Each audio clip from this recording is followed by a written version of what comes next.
Hiya, friends. How we doing? What up, chat? I don't have you up yet, but I'll find you. I'll get you going. That sounds oddly sexual. Yeah. What up, Oh, Strubles? What up, Hida? Sorry, Hida. What up? Struble says, big happy birthdays to Joe. Thank you. Let me tell you, it's been a day. Mm-hmm. But I mean, a really good one for the most part. If I could start off with a bummer and then we work our way up to the good stuff. Sure. So, we had a rule today where it's like we don't mention anything about, the dog and what's happening with him. Mm-hmm. And instead we just enjoy the day, and that's been really nice. Great. Really nice. It was good to spend the last, birthday with him. Mm-hmm. That's really meaningful. And so, I wanted it to be, because we were going to go out, and I'm like, I don't want to leave him here. Like, I don't want to. Fair. Nah. Yeah. So I instead we ordered fried chicken, which was delicious. And then my parents love ice cream cake. Oh, but like I wanted a regular cake. Okay. Yeah. And I was like, okay, well, how about I get a regular cake? And maybe, because we always do ice cream outside anyway, get a little Fudgy the Whale cake. Ooh, okay. I don't think I've ever had a Fudgy the Whale cake. Fudgy the Whale's pretty good. Okay. Fudgy Whale is a fun time. Can I ask you a cake-related question? I mean, of course. Do you enjoy ice cream cake that has actual cake in it, or straight up ice cream? Yeah, I don't either. I'm the weird one. I think I've had it one. Like once, where it's like you can put like there's actual cake fluff in there. Yeah. Yeah. No. The rest of my family prefers that over a straight Carvel ice cream cake. I'm like, you are all insane. No. What are you talking about? Give me all those little cookie crunches in there. Yeah. The vanilla and chocolate ice cream. They don't like the cookie crunch? They do, but they would just prefer to have an actual spongy cake in there. I'm like, you are nuts. That frozen is not tasty at all. And yeah, I think it was like a cannoli cake type of situation that we had when we had it. I'm like, this is not what you think it should be. What it's just, honestly, it's a little fucked up. Elon messed with Twitter again. Apparently they don't show links anymore. What? Yeah, I know. Since when? It's still twitter.com though, isn't it? For now. What a fucking doink. So apparently now, if it won't show headlines to anything. So I don't know how that'll affect putting content out on Twitter for us. Maybe it'll make it YouTubeified, which I don't know if it's necessarily great, but just a heads up. Because I have no idea what's going on anymore over here. And you know what? It might be better that way. So dumb. I just have the tweet up right meow. I'm going to put it in our Discord chat. Did you tweet it? Yeah, I just through you? Yeah, no, the trophy room. I just checked and it's not there. Check again, damn it, check again. I did. Oh, there it is. Whoa. Are you telling me this app may not work anymore? Because if so, I don't believe you. Sometimes though, I tweeted out a couple tweets that I thought were very good within the last few weeks or so. And then I go on and check it and I'm like, man, not even one like? Usually I get a one pity like. Yeah. From the porn account. To find out, it doesn't even show up on my main feed. It shows up in my replies or other tweets kind of thing. I'm like, what the hell? Everything's broken and it don't work no more. I'm sick of it, Kyle. I'm sick of it. Strubles does say in chat, I figured you were very busy today, Joe. Check your Discord messages whenever you find time. Couldn't let the birthday go by. It's a messagey thing. Let me 1 sec. Oh, Stingray says, hold on, Kyle. BRB. Where you going, Stingray? Where you going? I did play some games. Hey, we're almost at 7K this voice on message. YouTube. Strubles is sending a voice message right now. Oh wow! I'm listening to it. Yeah. Fancy. Strubles also says, do you think Elon tries suing Exhibit and DMX's estate for having X in their names? Probably. Oh, Strubles, thank you very much. I'm gonna be using that. Thank you. Got me a nice little PSN code right here. I wonder what it is. That's amazing. Thank you, buddy. Thank you. Very nice. Very nice. I'm sorry. What were you saying while I was? Sorry. Strubles just says, do you think Elon tries suing Exhibit and DMX's estate for having X in their names? It wouldn't put it past him. I wouldn't put it past Honestly, him. I would love Exhibit to actually do the suing, you know? I would love for Elon to hire him to pimp my ride the website. Which, have you ever seen what happened to those cars afterwards? No. Like, half the time they didn't even work. Of course. They ruined but they ruined their real cars and then left them with broken cars. Of course. I think one showed up like at a Craigslist thing, and how much? Oh, it was like, cheap-ish, but it had like all that really bad shag carpet and oversized speakers for no reason that they took out 3 seats for. I love it. Oh my goodness. Okay, I'm almost ready to go live. Okay, not a problem. I mean, we are live. Believe me, folks. I mean, we could start the show proper. Gotcha. I'm still working behind the scenes. Sean Chisholm says, happy birthday, Joe. And this is my first time being able to be here live. Hey, thanks, Sean. Ooh. And Sean, how are you liking the Spider-Man controller? If you did win it. Ooh. Yeah, congrats, Sean. Remembering correctly. That sounds about right. God knows my brain don't work no more. The last 2 days have been shocking how little work my brain wants to do. That's fair. It's, well, because Kyle, again, humble brag, I got that dog in me. I got the COVID vaccine and I got the flu shot on the same day. It's time for realsies. Yep. And let me tell you something, the COVID fog came back. And so for an example, my girlfriend came today, right? And she needed to move her car, and I moved my car behind her in the driveway. And my dumbass put it into reverse, my car into reverse. And I was like, why isn't the car moving? It's because I forgot to turn on the ignition. Forgot to turn on the car. And I was like, oh, duh, I shifted back, turn on the car, and then I shifted back, but I didn't shift it into reverse. I shifted it into drive. I was like, oh, shit. And then I got a brain fart. I was like, how do I shift it back into reverse? And I had to think about it for a few minutes.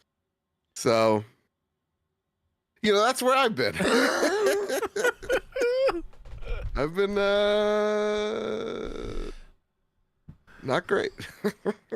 So Stingray, when he said, hold on, Kyle, BRB, he just went back at like 20 past tweets.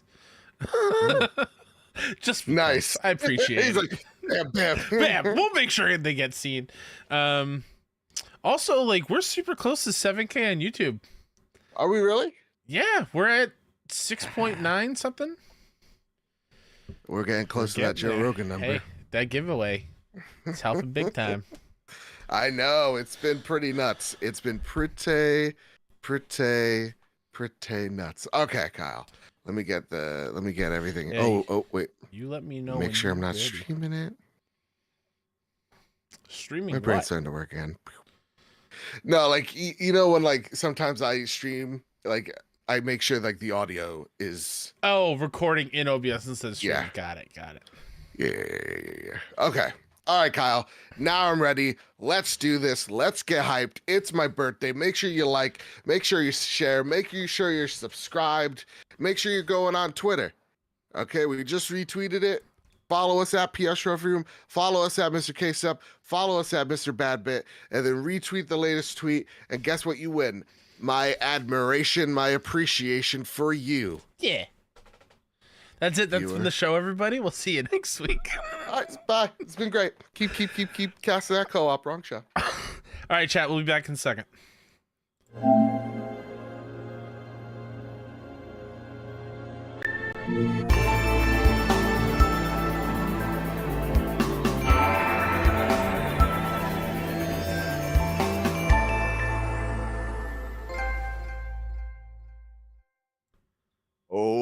No longer. Greatness has arrived. Welcome to episode 344 of The Trophy Room, a PlayStation podcast made by the players for the players. I'm your host, Joseph, aka Mr. Badbit, and it is here where me and my best friend Kyle talk about the latest, the greatest in all things PlayStation. Of course, this week, we are talking about Factions 2 getting the Mr. Freeze treatment.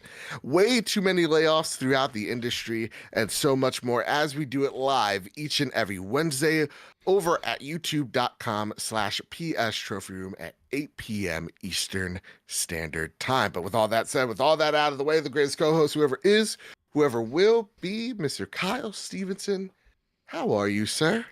I knew I forgot to finish that intro. I know, I'm like, because we're also talking about Assassin's Creed Mirage. Yeah, there's way more. I don't know. We got sidetracked. I was learning about Joe's birthday, which happy birthday, Joseph. Yes. Oh, my How old goodness. are we today? As of recording? 32. 32. Okay, the big 3-2. Okay. And can I say I'm feeling good about this birthday? Good. Want to know why? Why? You could say like, oh, I completed a lot of things, right? Like I lost a lot of weight. Yeah. I've addressed some like stuff in my life that needed fixing. Yeah. I done fixed it, got promotions at work, all that stuff. Uh-huh.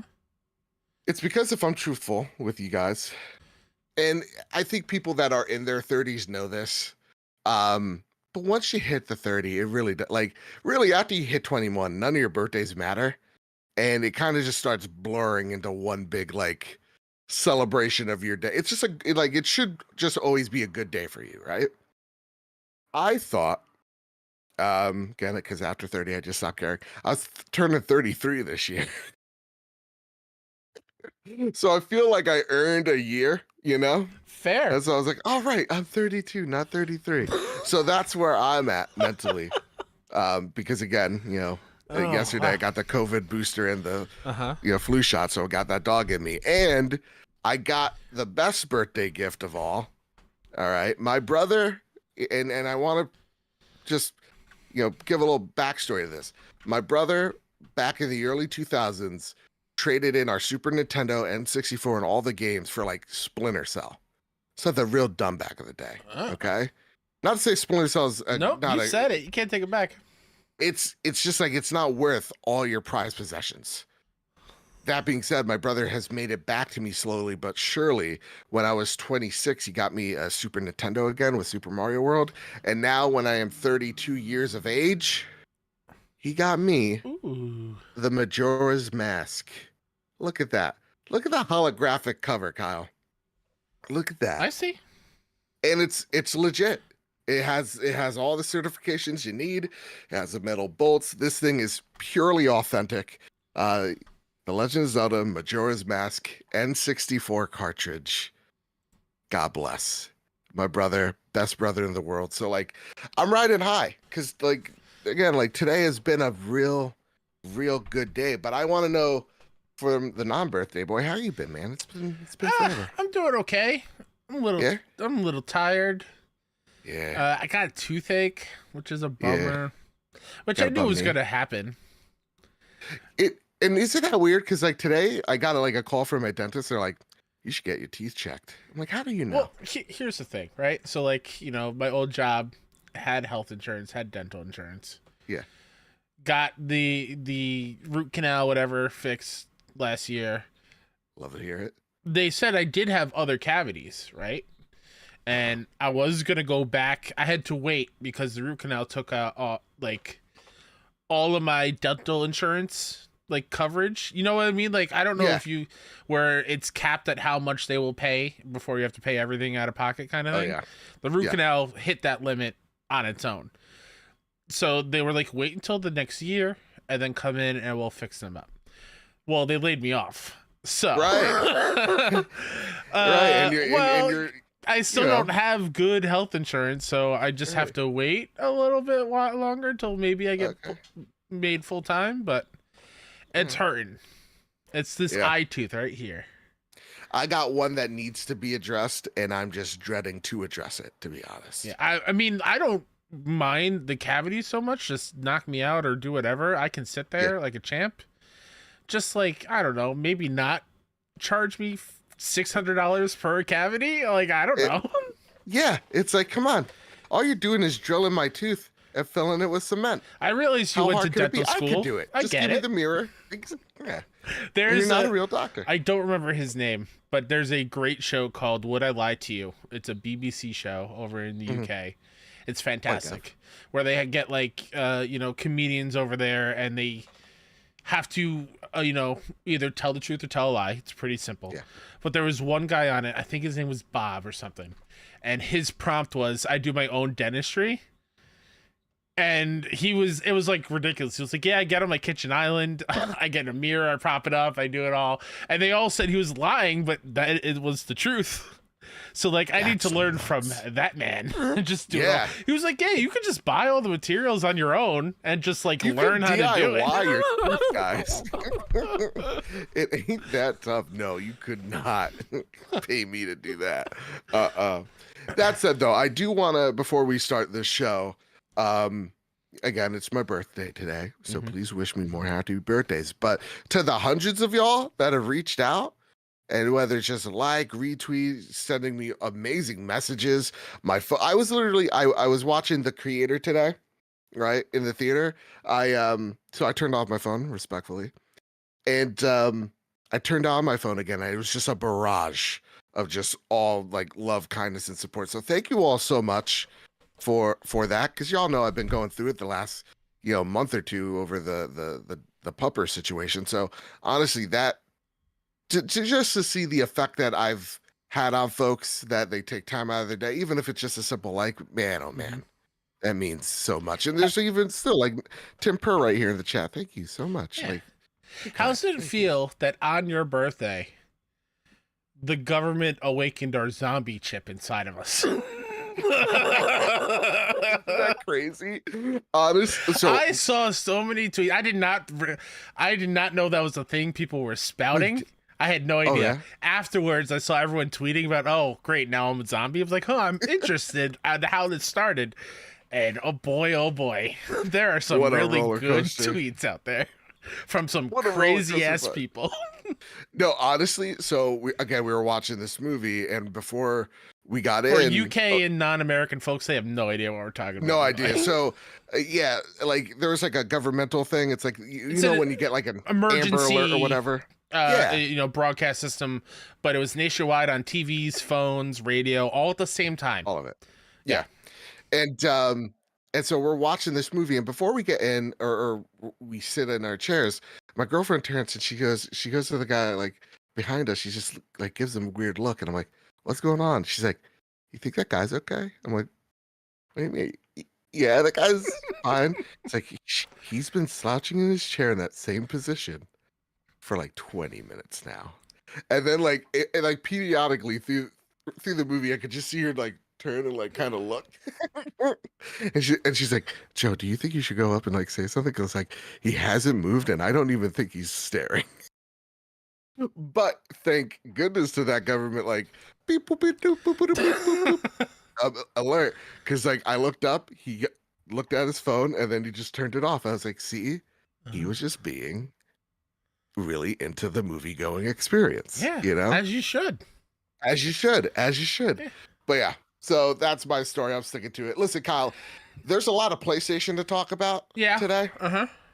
Some good, bad, and some Jim Ryan. So, oh boy, I want to get into it. But before we do, I want to thank our patrons over at patreon.com/PS Trophy Room. And just a bit of a heads up, Patreon changed their whole layout on the creator end. So if I am missing your name on this list, please DM me, because it's new, it's different, and I'm now old and I don't like change. So that being said, if we ever got you through a long car ride, a tough day at work, whatever your situation may be, it really does help us out if you throw a buck our way over at patreon.com/PS Trophy Room. And dare I say, it is my birthday. So, it would mean a lot. That would be really rad. I'm just saying. It's the reason why we look so good, sound so great, is your generosity over at patreon.com/PS Trophy Room. And maybe me and the community this week are going to gather together for a special Patreon episode where we just talk all about Ahsoka this whole season because we love it so very much. So go make sure you check us out, support us. And I want to thank our supporters are over at the newest members, Mitcher Gramlin at the Platinum tier, Liam Rust at the Platinum tier, John at the Bronze tier, and Black Mavericks at the Silver tier. I want to thank our premium producers, Todd Burowitz and Toxic. I want to thank our Platinum members, Jay Shea, Jedi Master Red, Cowboy Danger D, Jonas Young, The Green Gorilla Gamer, Chaotic Monkey, Millennial Falcon Gaming, Yuko Kill 90, Stephen Flesh, Troubles and Bits, Bertos Maximos, Chris Hybrid 748, Matt Valdez, Chris the Wizard, Solo, Liam Russ, Silcanet, and Decimine, and Jadus Von Metal. I want to thank our gold members, Cypher Primus, Doth, Simon the Pie Man, Jesse Garcia, JB the Purple Monkey, Hayden Doyce, Katie, Kevin Mitchell, Kevin Diaz, Marcus O'Neill, Red Arrow, Aegis Hermit, Andrew Zor, and I messed it up. You got this. Astronaut Jr. Astronaut Jr., not to be mistaken with Astronaut Senior. The Winter Gamer, Robbie Bobby Miller, Brunson Zachary, Brunty Blob, Bubble Boy N7, Captain Logan, Final Fan XZ, Hambone, JD Dillinger, M9 Prime Stone Cold, E.T., Tino 6 Speed, and Johnson, Sean McKenzie, Rick Arrington, Spam and Bamman, Matthew King, Duh Overlord, Dewana Raksha, Rick Davis, and the Lord Commander Suddy. Ooh-wee, there's just so many names you read off there, you know? And I just did it effortlessly, by the way. Nobody... Yes. Because someone was talking real loud outside, and it really did not even kill my focus in the slightest. It was normal, like any other episode. It was great. I know, right? Right, audience? no. All right, let's move past it. Kyle, it is time. I can imagine if you were some deranged sicko, then you're like, right, audience? And then silence and go, right. Just lean in and get full, like, wide-eyed. Right. Tell me no I'm one right. ever made a mistake. All right, Kyle, it is time to square up the news. First bit of news that needs to be squared up comes from Tom Phillips over at Eurogamer. Tom writes, Fall Guys developer hit hard by Epic Games layoffs, but studio to remain open. Mediatonic, the UK developer behind Fall Guys, has been severely impacted by expected job losses as a result of yesterday's layoffs by Epic Games, though the studio itself will not be closed. Epic Games acquired Mediatonic back in March 2021 after the studio's Battle Royale Fall Guys blew up in popularity. The deal was meant to secure Mediatonic's future. Now, despite the studio remaining open, that future looks very different indeed. Last night, rumors swirled that the cuts were so deep the whole studio would close, but this isn't the case. Team members I've spoken to have said, and Epic Games itself has now confirmed. Mediatonic's work on Fall Guys continues to be a company priority. Quote, that was a whole quote. Never mind. I missed the beginning of it. An Epic Games spokesperson told me today, despite dozens of Mediatonic staff now taking to social media to start looking for new positions elsewhere. Staff I have heard from say the scale of the cuts is huge, and the picture remains unclear just how many people will remain. Epic confirmed a total of 830 people will leave the wider company. A photo from inside Mediatonic was shared on social media by Ed Fear, creator of the studio's brilliant visual novel Puzzler Murder by Numbers, himself a victim of the layoffs. The letters of Mediatonic's logo has been rearranged to now read Decimation. In a public statement, Epic said roughly 16% of its total headcount had been cut, with the majority, approximately 2/3, from those working outside of Epic's quote-unquote core focuses. A further 250 staff will depart as Epic shed other recent acquisitions, Bandcamp and Super Awesome. Epic's core focuses include Unreal Engine and Fortnite, the latter of which retains numerous teams currently focused on building new Battle Royale seasons, an expected major driving mode, fresh musical experiences, and a notable LEGO collaboration. Job losses at Mediatonic, according to posts shared by staff publicly on social media, look to cover almost every area of the business, from staff working in IT support, marketing, software development, and as character artists, gameplay programmers, level designers, producers, and narrative staff. Decimation is right. Holy crap. Shedding 16% of your company overnight. How does that happen, Kyle?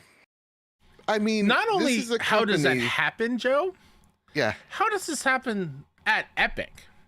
Right.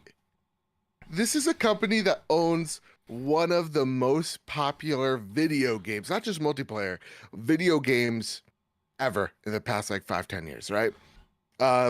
This is a company that literally owns one of the most popular And profitable game engines and profitable game engines in the world. It's insane. How does this happen? Like, to me, it's bizarre on so many ways, and you could cut me off if you'd like, but it seems like to me, Epic saw what they had with Fortnite, and they were like, this is lightning in a bottle, but we know that this lightning will dim one day, right? So we're going to throw some ideas at the wall and see if it sticks. And to me, and I want to know what you think here, Kyle, it's just the dumbest ideas. Like building Epic Games Store, which has just essentially been, from what the PC folks tell me, is like where they get some monthly free games and then they just walk away. Right? Like It's they don't not even actually just use the monthly. store. I feel like it's like weekly. Right? It's just like here. Here's a free game that like the offer expires in like 3 days, but don't worry, we have 5 others lined up in the next 2 weeks or whatever it is. It seems like it's never ending. But and like, though that's a good deal for gamers, it's not lie. It doesn't make sense when like your storefront is still not being populated. When you launch a storefront and it's missing key features like a cart to view your would-be purchased like items. And then it goes to things like the metaverse, you know, because I don't know, an exec at Epic Games read Ready Player One and they loved it way too much and said, we can monetize that. And that just falling to bits. And again, we go back to the consolidation. We go back to the purchasing spree over the last few years. And Bandcamp, I mean, that was published just recently or purchased just recently by them. Yeah. Like in the last year. And you're already like looking to offload it? Like what? Like that doesn't make any sense. The reason why this is so troubling and just like confusing to me is when I think of two companies or two brands that are like pretty massive, I think of Fortnite, I think of Fall Guys. Right. And to see all the collaborations that happen with them all, like, I mean, Fall Guys have Disney costumes. That's like insane. And to have that studio, that super talented studio that made one of the best battle royale-ish games ever to be affected so hard is so sad. And it was an original like battle royale game. Yeah. Like it's not just another run of the mill. You're shooting, you're collecting armor. It's like everyone is trying to copy what Fortnite has been doing. Yeah. But Fall Guys did its own thing with a different genre, and it works so well. And then you look at Fortnite and you're like, again, with all these collaborations, like you and other people, like, oh, there's an Ahsoka skin. I'm going to go in and buy that skin for no reason. Yes. And then you're not going to play it, but you're going to give them money just to have the skin. And you know that there are thousands upon thousands upon thousands of people doing that and buying V-Bucks like crazy. And then they raise the price of V-Bucks. Like, I don't... do we have an Embracer Group situation going on where they're just spending more than what they're getting in? Like, I don't understand. Or is this just I mean, that's exactly what's happening. Or is this just another situation where a CEO is like, ooh, if I cut costs, then I'm going to get a huge bonus at the end of the year. So let me lay off all these people. I mean, it's possible. Yeah.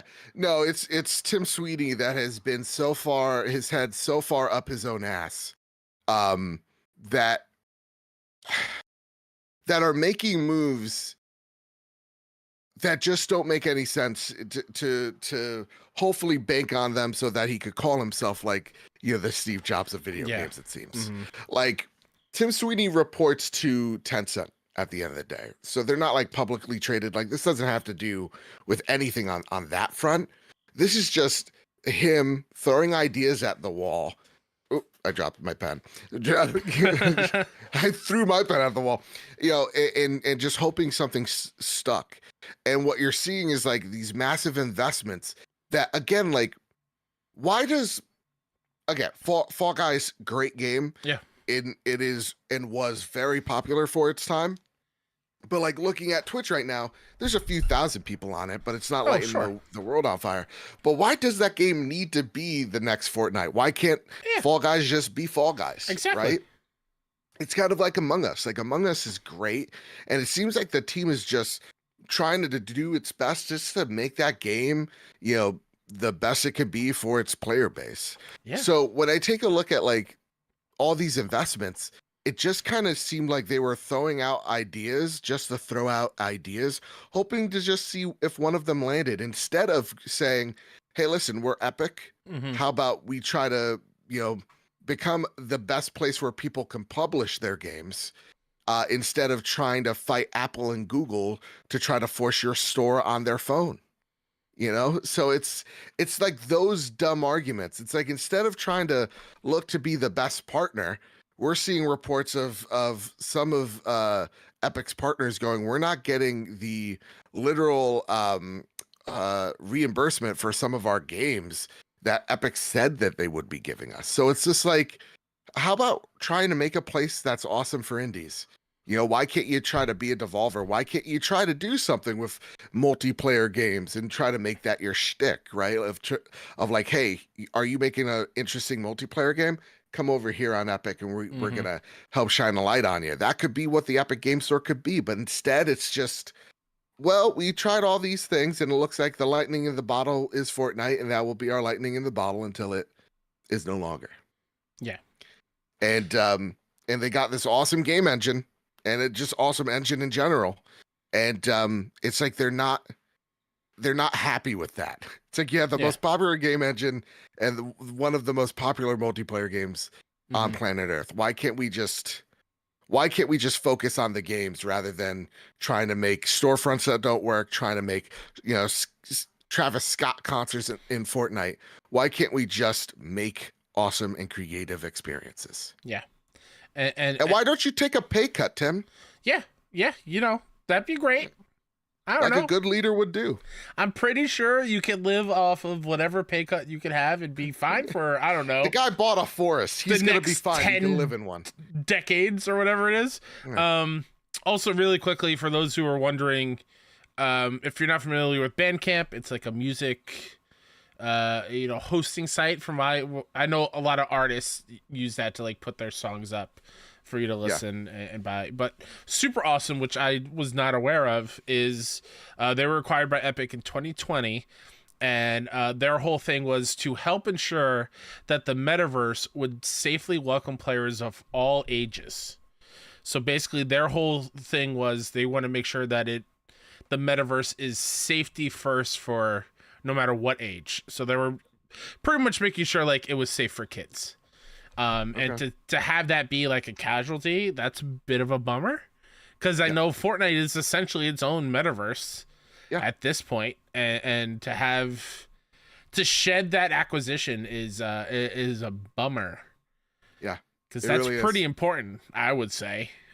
And in the grand scheme of things, what we're starting to see, and I mean, we could talk about it here, is you're starting to see companies come out of COVID, and all of a sudden, the ideas that they thought were going to be big, things like the metaverse, just aren't. Things like blockchain just aren't. These big bets that they poured tons of money into didn't work.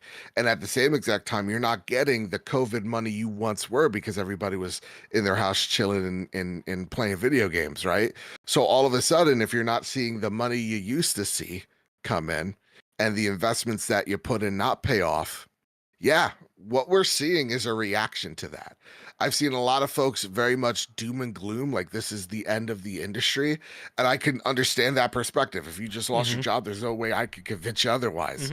But but this is something that happens. And I think what this underscores more than anything is not that like this industry is gonna go to hell in a handbasket. It will if we don't have protections for the people that make these games. And I think that's really important at the end of the day. Agreed. Making sure that goes for voice actors, that goes for developers, QA, all those people. They need protection so that you don't see a company just willy-nilly lay off 16% of their workforce like it's nothing. It's ginormous. Yeah. Also, if you hear talking in the back, I think the family's talking to Marty, my dog. Okay. I don't know what's going on, but... Would you like to go check? I can hold down the fort. Good. We got a show to do, Okay. That being said, Kyle, let's talk about some... Really quickly, it is still wild to hear that number of like the 600 or the 800 people that were like laid off. Yeah. Knowing that is bigger than most indie studios. And the fact that Liza P, right? Well, one of my games of the year, that studio, that team that made it is roughly around like the 400, 500 employee range. Yeah. So essentially double that workforce being laid off is just mind-boggling. It's really, really staggering amount of people that are suddenly looking for jobs in an already crowded job place. It's insane. And the thing that, like, again, when I echo like people need protections, like I saw one person going, I have cancer and I've been battling cancer for X amount of time and now I don't have a job. And it's like, that is a situation I pray to never be in, you know? So it's rough over there. I want to send my condolences to everybody affected over at Epic Games. Absolutely. It sucks, but huge development over there. All right, Kyle, let's talk about the next bit of news because, oh my goodness gracious, I got to get it off my chest. Zarmina Khan over at PS Lifestyle writes, Naughty Dog hit by layoffs, The Last of Us multiplayer reportedly on ice. The Last of Us developer Naughty Dog has been hit by layoffs, and its Last of Us multiplayer project is reportedly on ice. A number of now former developers are taking to LinkedIn to look for new opportunities, confirming that they have been let go. Kotaku was the first to report that Naughty Dog has laid off at least 25 developers out of a headcount of 400 following the report. Twitter user Bograd222 found the LinkedIn post in question, confirming the news. Apparently, most of those laid off were employed part-time at Naughty Dog's quality assurance department. Jesus Christ, Kyle. Unfortunately, Naughty Dog reportedly isn't offering any severance, and Kotaku's sources say the impacted employees are being pressured not to talk about the layoffs. Their contracts will end after October. Reports of The Last of Us multiplayer's development troubles first emerged in June, following which Naughty Dog confirmed that the game has been delayed. Now Kotaku reports that although the project isn't quote-unquote completely canceled, it's basically quote-unquote on ice. This news comes at the heels of a Bloomberg report we shared yesterday, in which it was claimed that PlayStation Studios have been struggling to pivot to games as a service pushed under the leadership of outgoing CEO Jim Ryan. Lion Ryan strikes again, Kyle. Ooh-wee. Now, it got me thinking, because I don't pay for Bloomberg because I'm not made out of money. So I had to, again, like I'm like, VGC. I think anybody who listens to us and most of our peers, I don't think no one's paying from Bloomberg. No, we're trying our, like, just someone. I can't afford to go to the dentist. I'm not paying for Bloomberg. They're about to raise Netflix prices. Come on, I need to see my wife Nami in One Piece. Come on. Nami, more like mommy. Anyway, so I want to get this snippet out of Eurogamer because while I was thinking about this kind of reminds me of Anthem. Okay. There is a snippet about Anthem in this piece. So they write, now, however, In an editorial reflecting on Ryan's departure from Sony, Schreier commented that the move to live service games were going against many of Sony's first-party studios given their expertise in making, quote, big cinematic adventure games that are played solo. Schreier then pointed out to Anthem as an infamous example of what happens when a studio makes a drastic pivot from a familiar genre into something brand new, and suggested this bet on multiplayer games may not pay off the way Jim Ryan and his team once hoped. The article ends by hinting that insiders are worried about the company's lack of coherent vision. So, yeah, that being said, Jim Ryan is leaving at the end of March after 30 years with the company, and it kind of maybe lends a tad bit more insight into maybe Jim going, this is probably the best time for me to lead. And it's something we talked about last episode where it's like, now we need a mind that can handle a pivot because my time's up and I think this person could be more suited for the role, which is kind of what's screaming at to me. Mm-hmm. That being said, Ace Insane writes in, hey guys, pretty straightforward question. Do you think The Last of Us Factions is officially dead? Things have seemed uncertain for months, but now it seems like we may never see this project. Also, do you think Naughty Dog should have included a multiplayer component in Last of Us 2 instead of developing a standalone multiplayer game, or maybe should have never started on a multiplayer project at all and went right into their next standard single-player story? Yes to both. Kyle, your thoughts? Yeah, I've been pretty optimistic on this whole thing. With everything unfolding about what's going on with the factions, and trying to have as little hope as I possibly can for it to, turn out okay for me to play the game. This news kind of broke that hope a little bit. I do wish that part 2 just had an updated factions, or it didn't have to be this crazy big thing, and yeah, maybe have moved on to just the next single player thing, just because when I really think about it, and this is like psycho behavior, the way my brain thinks is like, how many Naughty Dog games will I be able to play in my lifetime?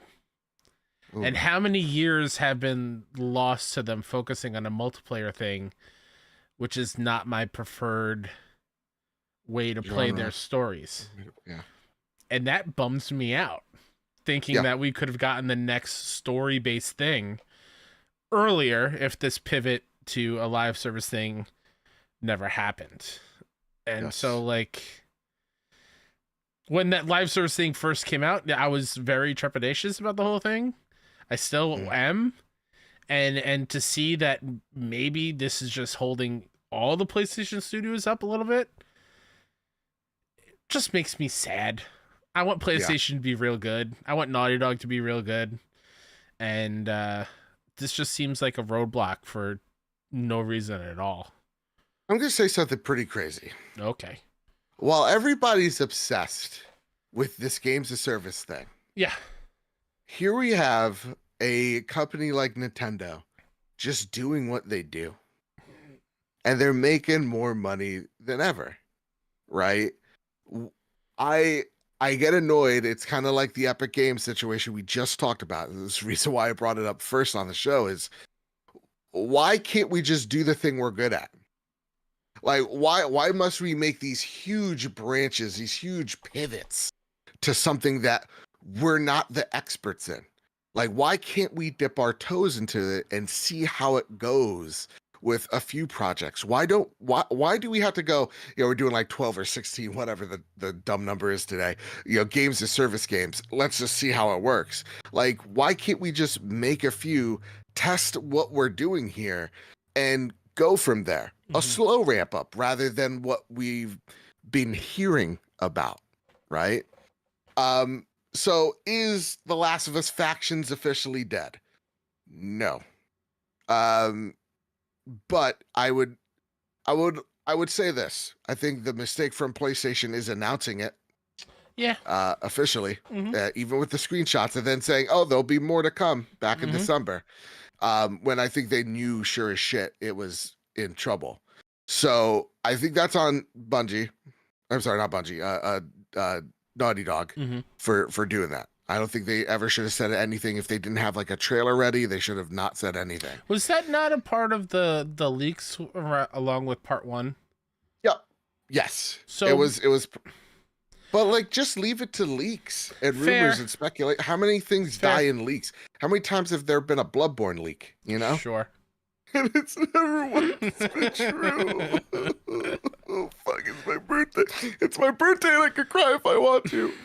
But like, should there have been just a multiplayer component in Last of Us Part 2? Yes. Mm-hmm. And should they have just not done it all together and just go for a standalone single player story? Yeah, because you're Naughty Dog. That's what y'all do. Mm-hmm. And we're seeing bigger and bigger developers try to branch out and do shit that they don't do. And it's been rough going for all of them. Like, I really can't name a solo developer off the top of my head. And again, it's been a long day. It's my birthday. I've been celebrating.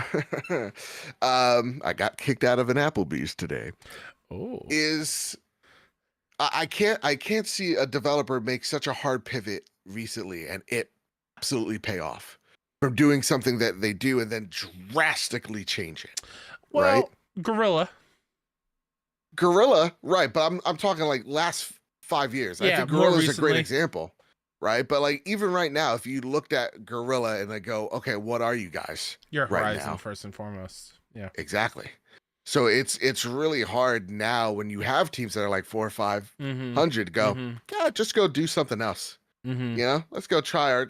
I mean, look at what Rocksteady's going through right now. Yeah, they could have had God knows how many Arkham games, and they're stuck on the Suicide Squad. Mm-hmm. So it's just, it sucks to see where Naughty Dog is right now. Are they doomed? No. Yeah, no. But it goes into what Lurian wrote over on Twitter, and he added us at PS Trophy Room, just like you can too over on Twitter, or you could join our Discord. And guess what, gang? There's a whole lot of free afoot in that Discord. I love it. You know? They write, why are all the reports so vague? What's the actual problem? Resources, buggy, directors leaving, creative issues, technical hurdles. They can say on ice or not viable long term, but not what the actual issue is. What is this game? Is it a PvE game? Why hasn't there been any leaks? Ooh, that's it's a big question. This is above my pay grade. Yeah. I can only imagine the big issue is the longevity of the gameplay loop. Yeah. Like the original Factions, it is essentially the same thing over and over again. Mm-hmm. But to make this a standalone thing, it's got to be more than that. Yeah. There's got to be a way to incentivize players to want to hop on, and what are you getting for like participating in Factions and playing? Yeah. Like, what is the upgrade pass or whatnot? And I think that's maybe where it's caught up. Mm-hmm. I'm only speculating. I have no idea. That's the only thing that I can think of. Yeah, it's okay. Why are the reports so vague? Because it is a bit of a mess. Like, what's the problem? Other games don't say like, what's the issue when there's a delay. Right. Like, what's the actual problem? Resources? No, I actually think the problem is Sony actually probably gave them too much money to go around and do something. Mm-hmm. Buggy? No, I think this is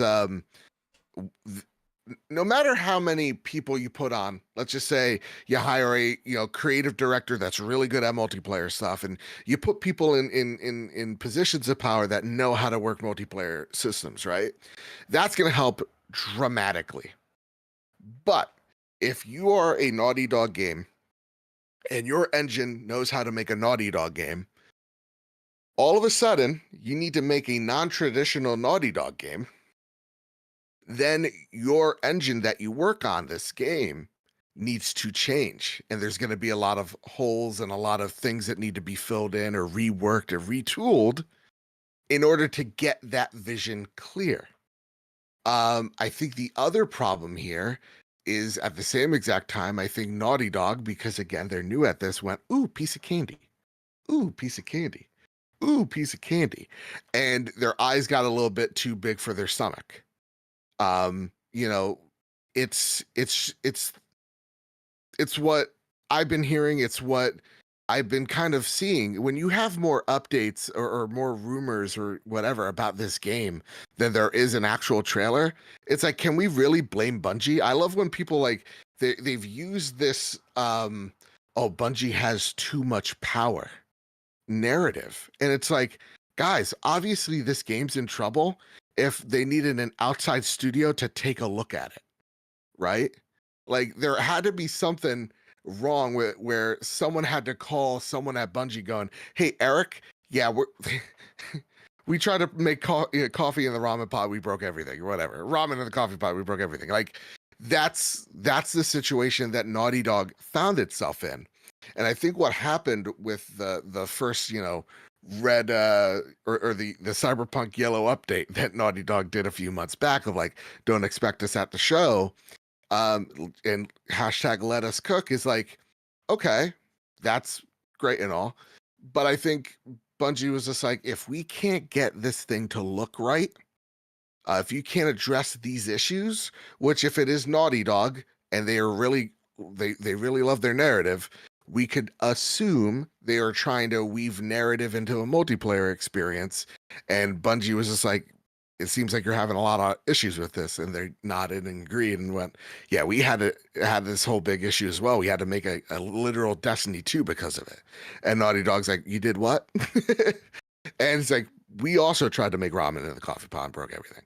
So it's like, here is this date. And if you can make it work or fix it, rejigger it, then we can get ourselves a game here. But if we can't, we gotta let this one go. And I think if I'm being real, and this will be the end of my TED Talk, it's probably the best decision that this game's on ice.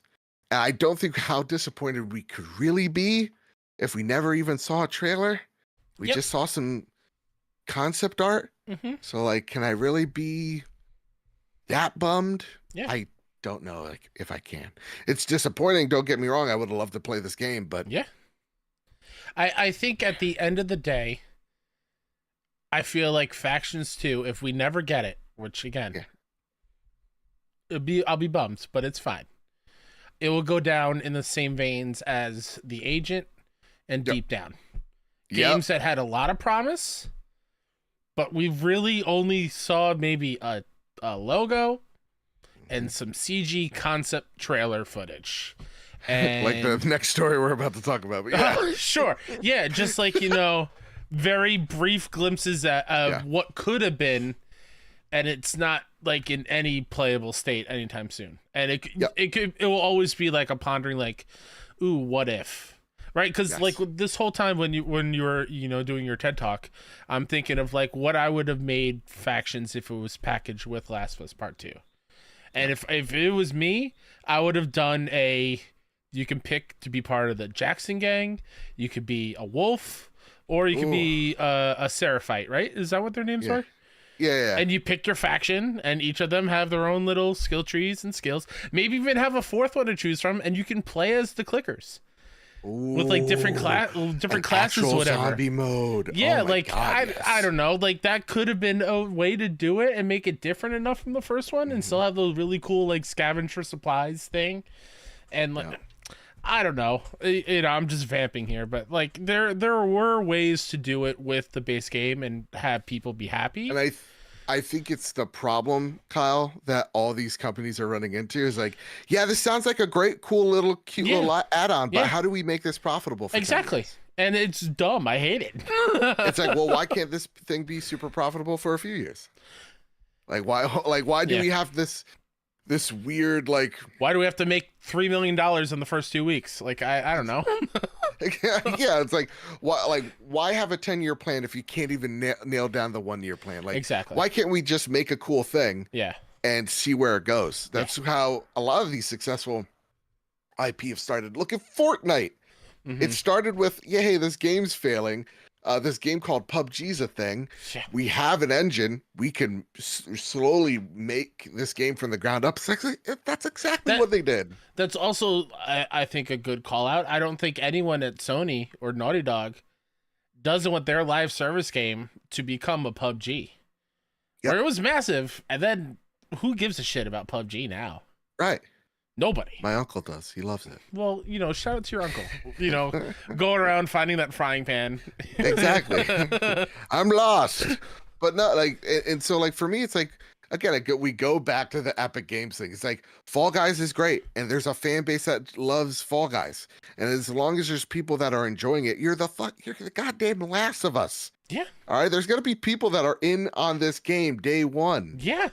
You're gonna find the audience for this thing. So to me, it's just why can't we just focus on making a really cool multiplayer game? It's the reason why people loved Last of Us Factions on PS4 and PS3. It's why people still play it to this day. It doesn't have to be we broke Twitch, on the first day. It could be just a really good experience. Yeah. It's, again, like Sea of Thieves, right? Bare bones at launch. People, made it for a good year. It came back, and it's one of the most profitable and most important IPs in the Xbox catalog. You mentioned it earlier. I think a lot of people forget Among Us was released a full year before it got popular. Yeah. Nobody was playing Among Us, and then some streamers played it, and it caught on fire, and now you can buy plushies. Everyone knows about the game.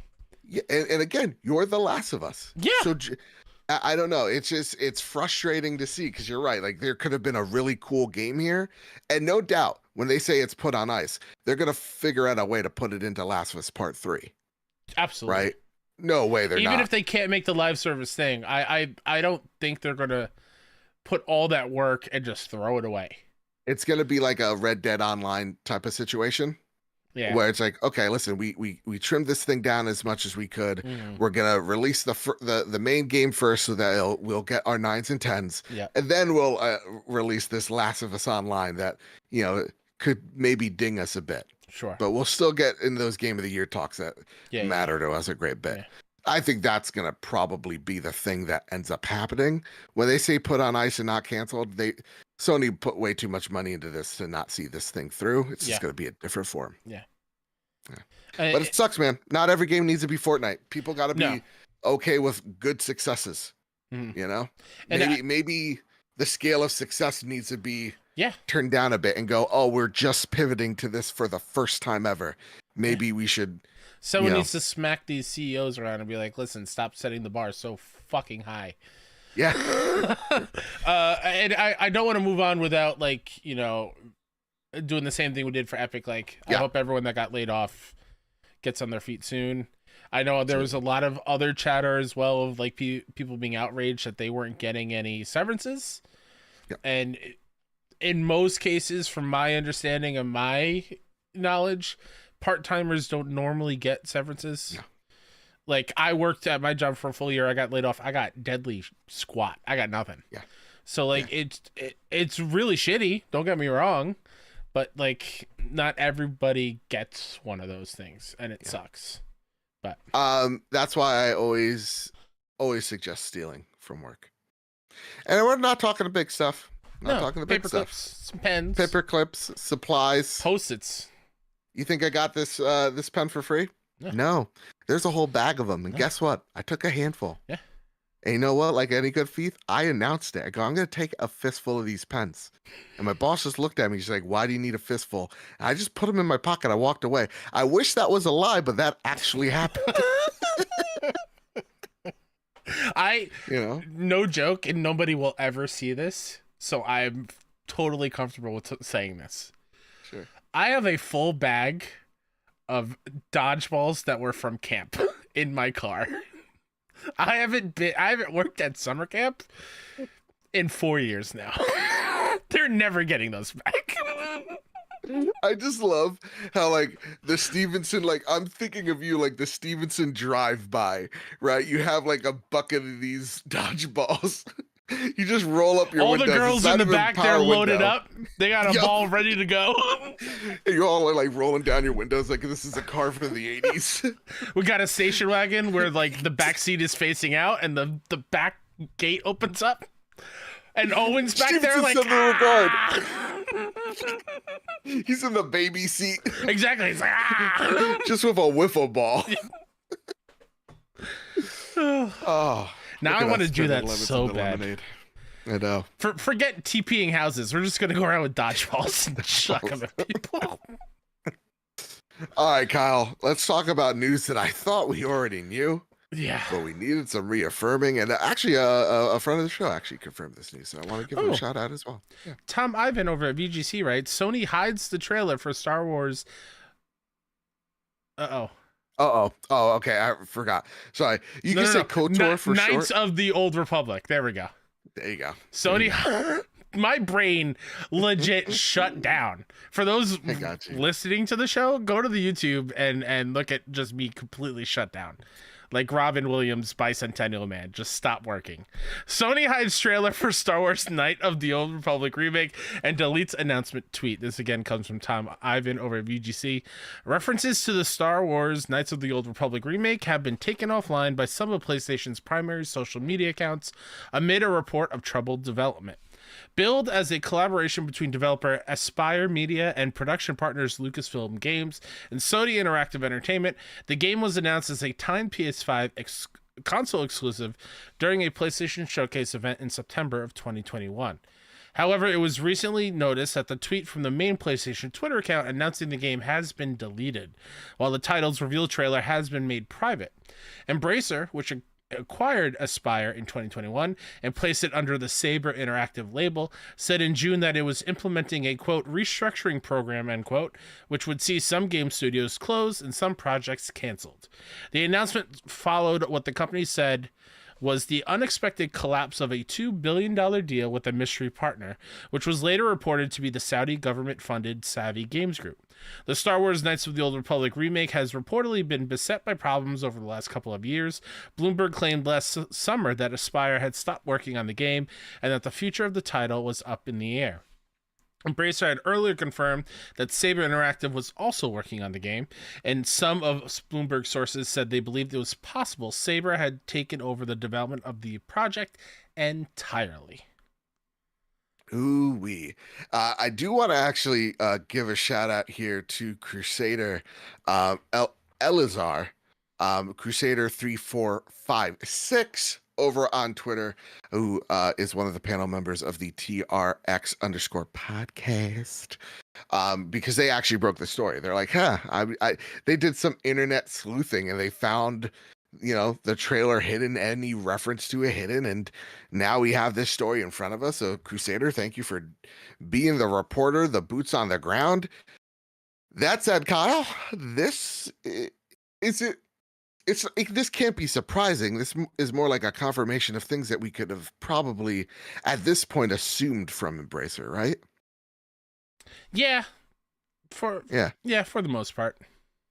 Now, to me, I saw a lot of, I don't know if Kyle, if you know this, but I'm a bit of a Star Wars fan. What? I don't know. Yeah, I don't know if I ever talked about it. Live long and prosper, right? Is that? You're a wizard, Harry. Stargate, right? They have Stargates in that one? Yep. Cylons? For Frodo, yeah. For Frodo? I hate us. But like, I saw the Star Wars community have a meltdown.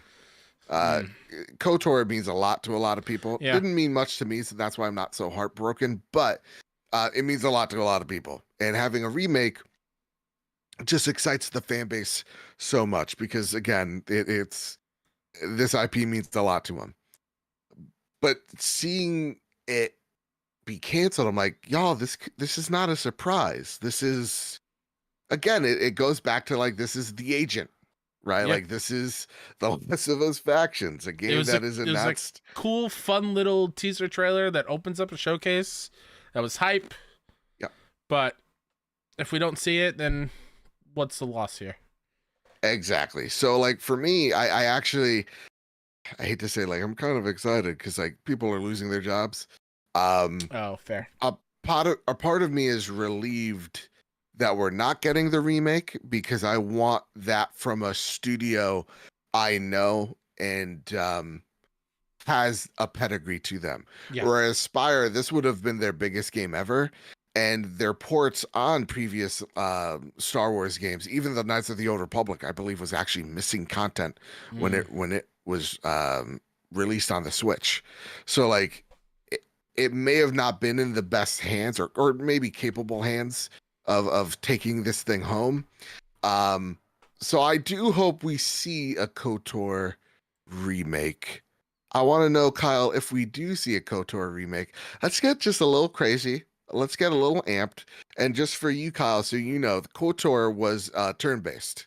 So it wasn't like, your God of Wars. It was more like one of them Final Fui-Fuis you're talking about. Oh, Final Fui-Fuis. Yeah. So what studio in the PlayStation Pantheon should be picking up this game and going, don't worry, coach, we got the ball. And taking this thing to the touchdown as the football players. I'm a Swiftie. I just got into it. Say. How dare you? It's got to be Blue Point, right? Yeah. That's God the obvious bless. answer. Yeah. I was even thinking them. Oh, like seeing how they can take older games and make them modern. Shadow of the Colossus, Demon Souls. Yeah. Even bringing the Uncharted games up to like PS4. Yeah. Like they know what they're doing with taking an old game and making them modern. Mm-hmm. Let them do it. I think the only hit to Blue Point is that they are so faithful. Yeah. Like to a fault. Yep. But other than that, like again, they know what they're doing. They make great games. Yeah. Also, a little fun fact: the little training sabers that you start off with, they're made out of wood. I forget what they're called in Star like Wars Kingdom lore. Hearts. Sure, but good. They're in Ahsoka. They're training with them. Oh, yeah, okay. she's learning stance 1, I believe. Oh, what a creative name. I mean, yeah. Listen. Hopefully, class, hopefully today we're going to you learn practice about your stances. Stance 1. Well, you want to know what the second stance is named? It's called Stance 2. You're so correct. Oh man, I'm a Jedi now, Dad. I know, Papa. I know. But yeah, that's a great pick. Blue Point, fabulous. I don't know. I know why. Dude, Sucker Punch. Yeah. Ooh-wee. Listen, I've just watched a lot of Ahsoka, which means I'm in the mood for some Kurosawa goodness. Because it's very much like Ahsoka's very. They even refer to her as a Ronin. Ooh-wee. Very samurai. Very cool. So I would like to see that. Ooh-wee. But I truly think, honestly, Star Wars fans, as a stupid person once said, stand back, stand by, because I think we're going to get a Knights of the Old Republic, like, live action thing. Okay. I think we're going to get to see Revan in live action. Fun fact, he's so popular, he has a Hasbro toy, like, replica lightsaber that you could get. Yeah, Black Series. Yeah. All right, Kyle. Well, really quickly before we go real fast. Yeah. Just to note, the last few things that Aspire has done since the release of this trailer. They've put out Stubbs the Zombie and Rebel Without a Pulse. Nice. Star Wars Republic Commando, Switch and PS4. That was a solid port. I will give them that. Knights of the Old Republic on the Switch. Yeah, that was a rough Force Unleashed on the Switch. Knights of the Old Republic 2, The Sith Lords on the Switch. And they are in charge of the Tomb Raider 1 through 3 remastered coming out next year. Okay. So we'll see. We'll see. Some of those hits and misses, but yeah, we'll see. We'll see what happens. All right, Kyle. With that said, it's time to go fast. Gotta go very fast. Hooey. Gran Turismo Sport. I know so many people in this community play it. Guess what? For the culture. For the culture, for car culture. Yeah. Online servers will go dark in early 2024. So get them races in there. You know, that's all we got. That's it. That's it. Nothing to add. Have fun. I drive a Toyota Corolla. Ed Boon has teased a Ghostface and Jigsaw character for Mortal and Kombat 1 Okay. DLC character. So he put up this this tweet of like all the horror characters that have been a part of Mortal Kombat. You have Freddy, you have Jason Voorhees, you have the Texas Chainsaw Massacre guy, which we gotta admit was a bad movie. And then you have Mike Myers, Jigsaw from that movie, and then Ghostface with question marks on their head. Which and one Chucky of these and Hellraiser characters? and Pinhead, I guess. Oh, I didn't see that in this one. Yeah. Right here. Oh, Michael yeah, you're Myers, right, Jigsaw. Pinhead, Ghostface, Chucky the doll, and Jigsaw have question marks over their head. Who would you like to see out of all these? The next horror person. I know who I'd like to see. Probably Ghostface? Would be an easy answer because honestly, Scream's amazing. I just watched the quote unquote reboot one a couple nights ago. Oh my god. With Jack Quaid. It was awesome. Right? Can we just respectfully, let's have a thirst trap like thing in here. We know Jenna Ortega. Oh my god, she's very attractive. The real star of the show, my wife, Michelle Beretta. Ooh wee. She plays the lead, right, Sam? Yep. Respectfully, she's also in The Heights. I would love Ghostface, but I want to see Jigsaw. I don't. Dumb little unicycle or whatever. As a fan of the Saw movies, how is that gonna work? He's a marionette on a tricycle. Again, like, and you see the strings Jigsaw, as well. Like, in real, like, is an old man who's dying from cancer. It would be great if he plays like oh my god, the kid from Earthbound. Ness? Ness. He plays like I'm thinking like when he jumps, like he does yo-yo? a double jump. He does like the yo-yo like thing. That'd be pretty funny. Be pretty great. Oh my goodness. All right. Cheers, Kyle. Let's pour one out. Let's pour one out for the homie. Cheers to the last PlayStation exclusive Call of Duty early beta. On Friday, October 6th, the year of our Lord 2023, the beta will include 5 out of the 16 remastered launch maps from the 2019 Modern Warfare 2, with full game including the entire collection upon release on November 10th. PlayStation users will get early access to the open beta through the 7th. If you pre-order through any retailer, the associated retailer will email you a code once it's redeemed on Activision. Humble brag, we got a code via Activision today to do the thing. So you'll hear my impressions of Call of Duty Modern Warfare 3's multiplayer next week on the show. Ooh. Very excited. I'm into Call of Duty again. Yeah, you man. are. I don't care. I don't care, man. You went hard I'm last year. So hard. I'm so good at those games. It's disgusting. And I'm going to wipe the floor with every one of these dumb idiots that are going to think to go toe to toe with me. Can't wait. All right, Kyle, have you seen this? Have you heard about this? Oh, yes, I have. There was a Spider-Man trailer. Oh my God. PSA. There's also Spider-Man spoilers out there. So please beware. Literally, people are spoiling it everywhere because they worship these plastic boxes and they go to war with for CEOs that don't even know they exist because they're sad, miserable people because the culture wars, Jesus, because the console wars are the dumbest thing humanly imaginable. Guess what? Xbox is great, PlayStation great. They both got great games. You don't have to be into every single one of them. You could just enjoy it. And if someone attacks a game, you don't have to make it a personal slight to you. Or if someone just critiques a game, it's not a personal attack to you. Okay? All right? It's great.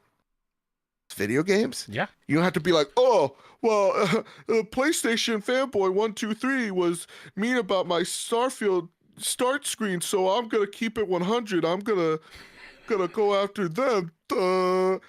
You're an idiot. If the console wars meant that much, I'm gonna keep it, 100, as the kids say. You're an idiot. You're a buffoon. I'm gonna be just as petty. You're a child. You're 36. Relax. All right? It's video games. Yeah. Let's have fun. Did you legit enlist in the army for the console wars? Show me your draft card. Don't take it so seriously. I got bone spurs, but I would say I wasn't talking to you. I was talking to PlayStation fan 123. Oh, gotcha. Yeah. Well, yeah, they have bone spurs. Yeah, it's so they stupid. got that asthma. Yeah. So please mute every word. Yeah. I've gotten spoiled already. Oh, have you? I have not. But real talk, it doesn't affect me. I don't care. I'm cool like that. Ahsoka actually got spoiled for me. I'm cool like that. Cool. Whatever. I'm, cool. Yeah, I'm a cool guy. Ahsoka, real talk, got spoiled for me 2 key parts. And they said it in a way where this is so dumb. And then the things happened on screen. And I was like, oh, this is actually one of the coolest things that happened in Star Wars in a very long time. Mm-hmm.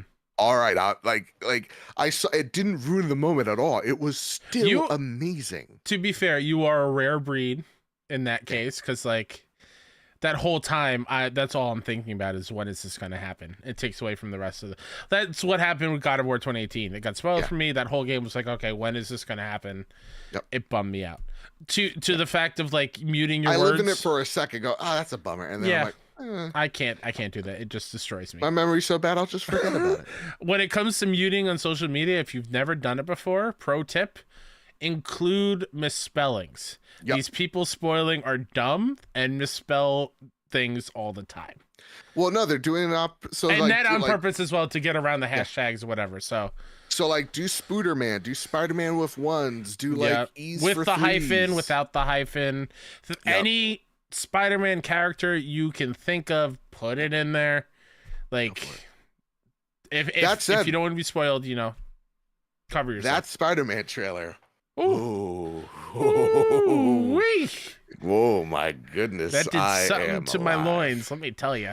I know, right? But there is a spoiler in it, so I feel like we can officially, for this first game, I feel like after the second game yeah, you're right. I completely didn't even, because I've beaten that game 2 or 3 times, so it doesn't there's a spoiler in the trailer. So it's we can now, what I'm trying to say is if we say it, you can't be upset that I said it now. No. Right? So you can't be upset when I say Aunt May's anti-vax. You can't do it. You can't be upset at me. Can't be upset. But it's that trailer, fantastic. Yeah. Got me really, really hyped. Really hyped. Yep. Can't wait. I wish we were playing it right now, but don't worry. We will. Oh, yeah. Also, can I get on my soapbox real quick? I hate that there are spoilers out there. Excuse me. Man, I'm getting choked up. Yeah. From people who get the codes early. Yeah. And ruin it for people like us who are just scratching and clawing for the opportunity to play this game and review it for our community and for them. And we're getting overlooked by these people that have no moral compass. All they care about is being the first ones. Yes. And it pisses me off. It's I mean, God, I forgot who said this, but there was a person that was playing Spider-Man that they're yeah, we engage with the console war. Because it's really good for engagement. Yeah, those are great people to give codes to, PlayStation. But it's we stoke a little bit, but you listen, when it comes to that stuff, a community manager can only know so much of that person. It's kind of the Dan's gaming guy. It found out he was the guy leaking all the Assassin's Creed stuff because he was just doing it on an alt account. Mm-hmm. It's kind of like that situation. So I don't, I get the feeling of salt. I do. But I feel like the people that are doing it, this is not their first time doing it. Oh no, yeah. So they should know. As somebody whose job is to vet people to give out codes to, I do my due diligence. Okay, fair enough. Just saying. Listen, also, there are Adidas shoes that are coming out. They look dope. Yeah, I got wide feet. My toes are gonna break through those seams. You know. I feel like Green Gorilla Gamer. If you don't know about him, look him up. You're gonna love those things. Look, yeah, I guarantee it. But that being said, as well, as salty as it gets, he's like, yeah, man, I'd like to, because it gets your what is it, imposter syndrome going. It's like, listen, we don't deserve him. You know what I mean? It'll come one day, Joe. It'll come one day, Joe. We are 343 episodes in, 44 episodes in, over 500,000 downloads. Yeah. I feel like we could drop that shtick. I think we have a right to be upset over it. Girl, I'm gonna be real here. I'm gonna drop the facade. I am upset. We put in the work. You know what I mean? Yeah, I mean, it's always cool when you get. You sent me a list when we were on the top 3 PlayStation podcasts to listen to. That's right. With PS I Love You and IGN Beyond that somebody wrote up. That's right. Beyond. I feel like we are allowed to be upset that we don't get these opportunities. I digress. I'm off the box. Fair enough. I've become just slightly peeved, and then I get over it quickly. Yeah, no, not one me. day it will happen. I hold the grudge. But that being said, we don't just because we make the show, we're not entitled to anything. Oh, we I don't are think still we're going entitled. To find... I just feel like we put in the work to deserve. We do. A little bit. We do. Yeah. But we are gonna still, because I've actually gotten a few people going like, I was talking to one person in DMs. They're like, "How do you not have Spider-Man?" Yeah. Like, like what is going on that you don't have? I'm like, it just is what it is, man. It just is what it is. And so like, no, we don't have it. No, it'd be cool, but it is. We'll be playing with you on release day. And there's something to it, man. Like there is something to it where like I'm playing it alongside like Naga, like knowing like Nagachaka's playing it. We're all vibing together. Yeah. So it has its ups and downs. Maybe it's just because I'm in a good mood tonight. It is your birthday. It's my birthday. It's my birthday. I'll be mad for the both of us. Please. I know. Next week I'll be salty about it. All right, Kyle. Yeah. It's time. You ready for this? Again, mute everything. That's why we actually do. It wasn't on a please notice a senpai. No. Your words. Mute your words. We've muted them on YouTube. But like even be careful, y'all. Be careful. So we muted them on our end, so they automatically get flagged. All the misspellings. That's it. All right. I missed this last week, so I'm going to state it here. Okay. The October PlayStation Plus Essential Games roll out right now. They are the Callisto Protocol on PS5 and PS4, Farming Simulator on Farming Simulator 22 on PS5, PS4, and Weird West on PS5 and PS4. Kyle, this is a great list. And he's just still firing his guns away. I'm in the Weird West, y'all. That's right. Yeah, it's a pretty good list. Pretty good list. Yeah, I've been interested in trying out Weird West, so that's a good plus for me. I'm weirdly intrigued by Farming Simulator. Really? After Power Wash Simulator, I kind of want to dip my toes into other ones, but not pay extra money for it, if that makes sense. Shout out to what was it, Rybo? Doesn't Rybo love Flavins, farming games? He's Rancher Rybo, but yeah, Rancher. That's right. Mm-hmm. And Callisto's great.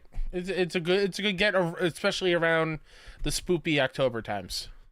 And can I say something about the spoopy October times? Yeah. More companies need to lean in on the spoopiness. Yes, please.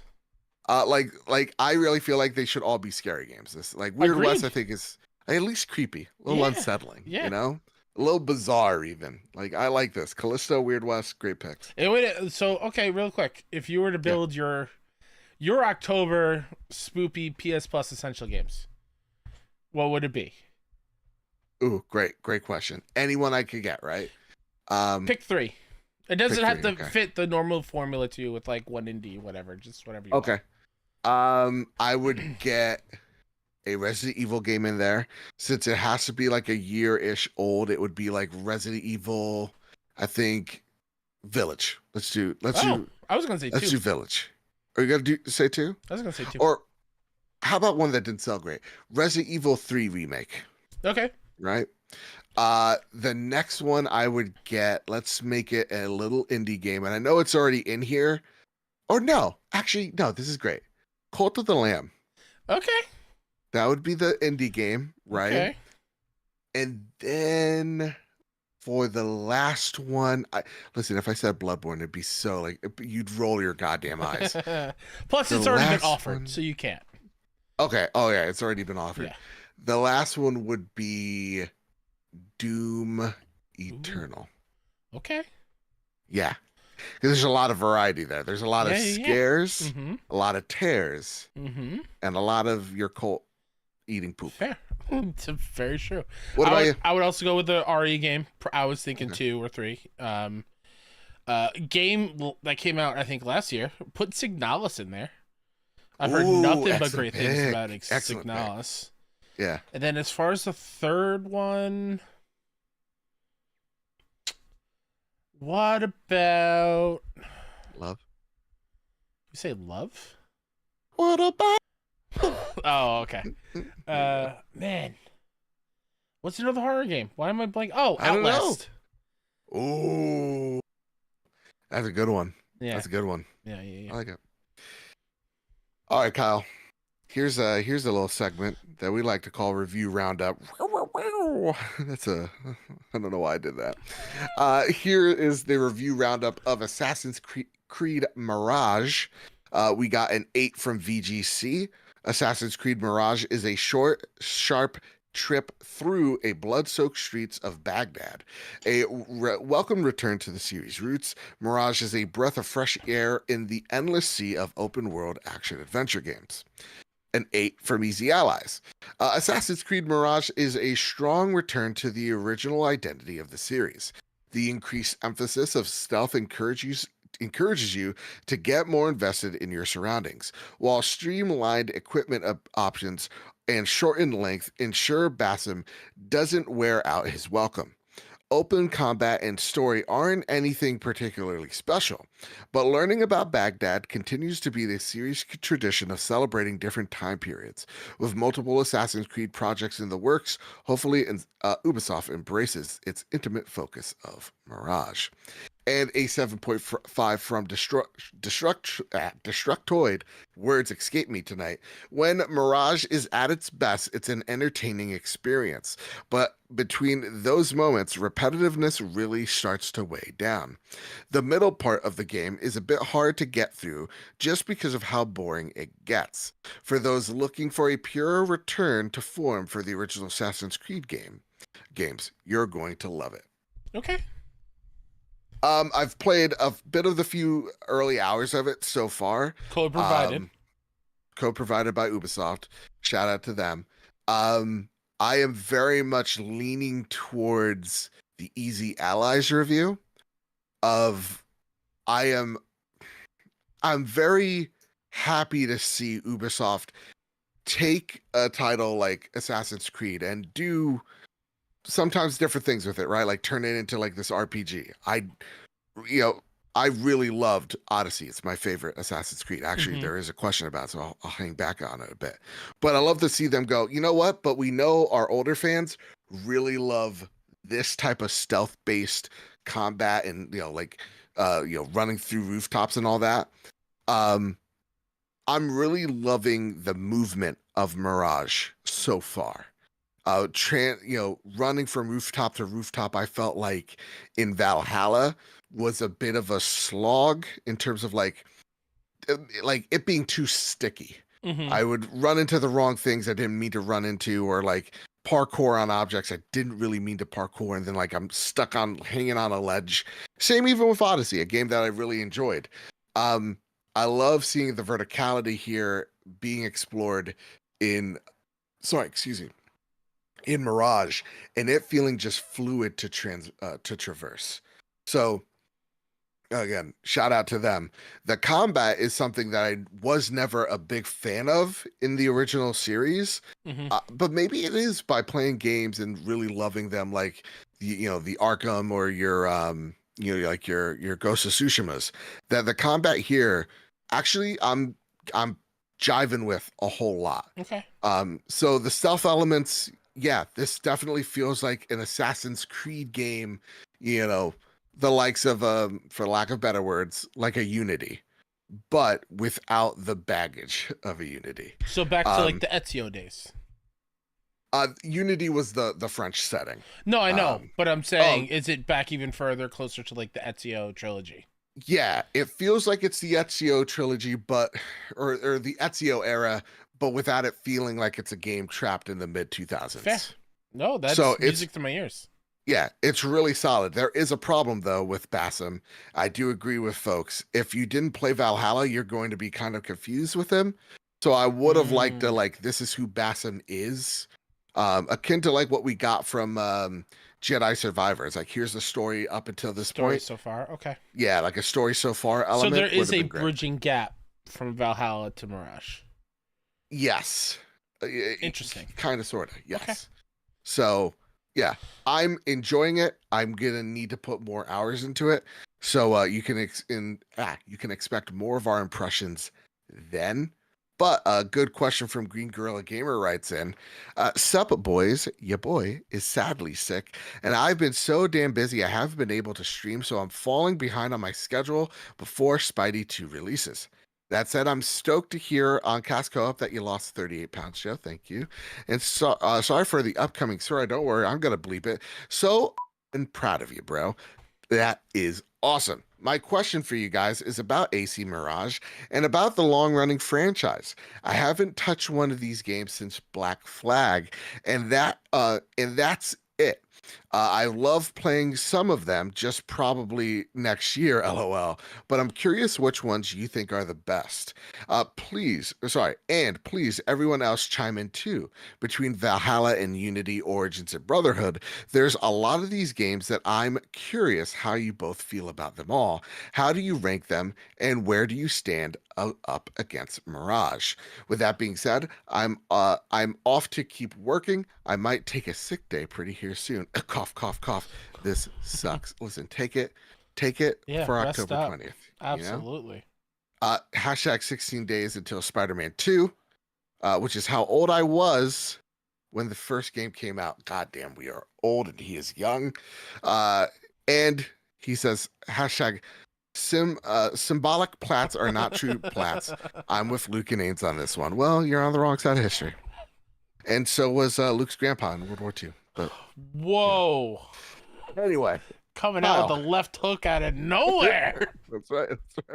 Again, he's been called the Desert Wolf. Look it up in the history books. That's Luke's grandpa. So, where does Mirage rank? Too early to tell. That said, I'm not the biggest Assassin's Creed guy, so bear with me there. I remember playing like Assassin's Creed 1 and 2 at my friend's house because his dad was like a retired cop. Here's a little backstory. His dad was a retired cop, and he would just get him everything and get it for him pretty cheap because he just like flashed PBA card at like the Comp USA and be like, hey, where's my discount? So like he got all the games, man. So we would just come over and like just abuse his Xbox. He like, by the time I knew this kid, he had literally 4 Xboxes, not because they were red ring, just because he was spoiled. Just because. So like he had a theater and a projector, and again, he was great because of those things. But I played those games. Is it stolen valor if I make my own PBA card and go to Swords Now and do that? I don't know, man. I don't know. Thoughts. Stolen valor. Yeah, hashtag trophy room thoughts.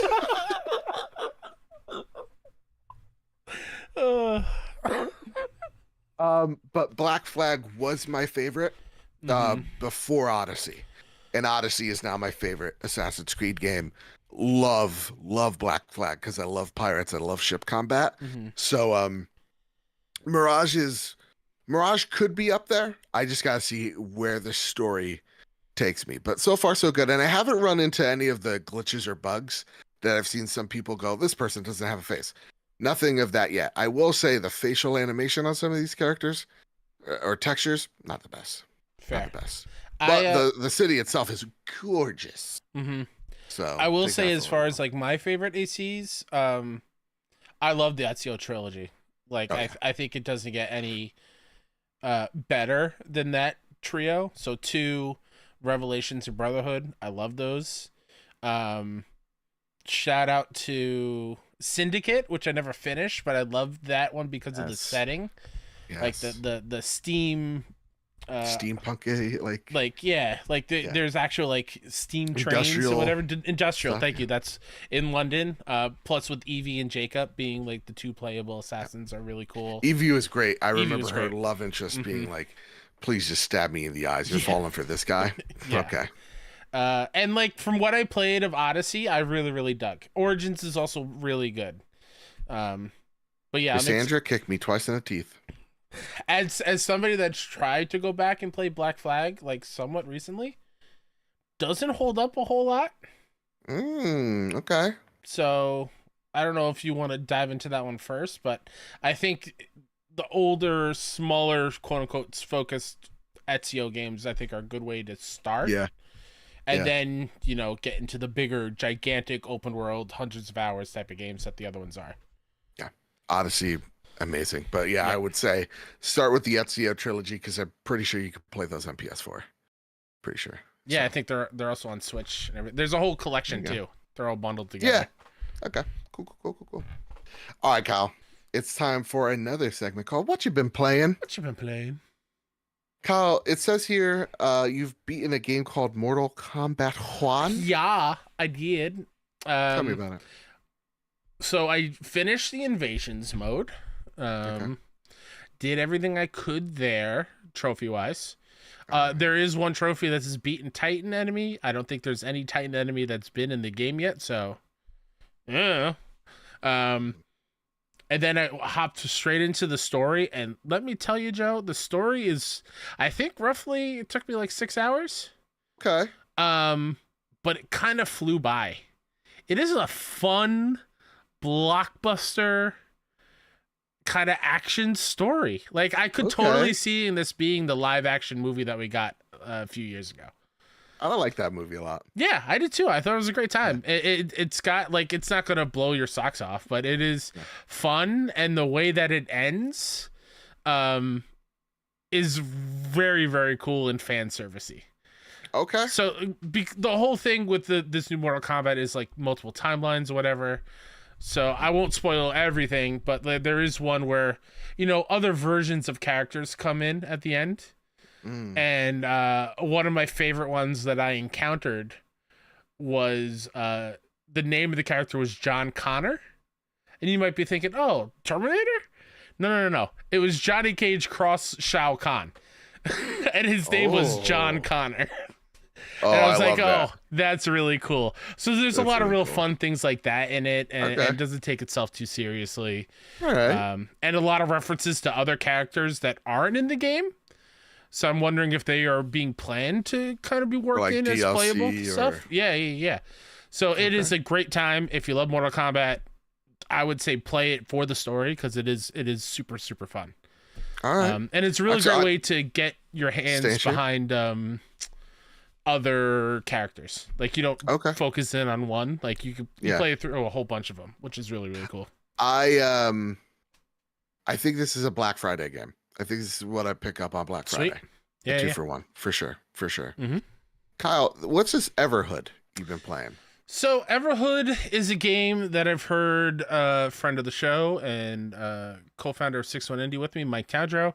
Never heard of him. I know. He's pretty okay.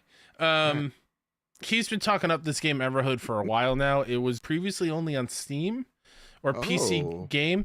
It is a rhythm game where you play as a character. I think you're a doll. I don't know. The story's kind of still, it's a lot, so I don't fully understand it, but you are hopping between tracks. It's like a Guitar Hero Rock Band tracks where the notes are coming at you, and you have to hop to avoid them or jump over them if you can. And you have a health bar. If you get hit, your health bar goes down. And so you're not like actually attacking the enemies. You're basically just dancing to avoid their beats. Ooh, I'm listening to the music right now. The music's stellar. The music is incredible. I love the music. And now that it's on console, PlayStation, there's added tracks. If you played the game before, check it out.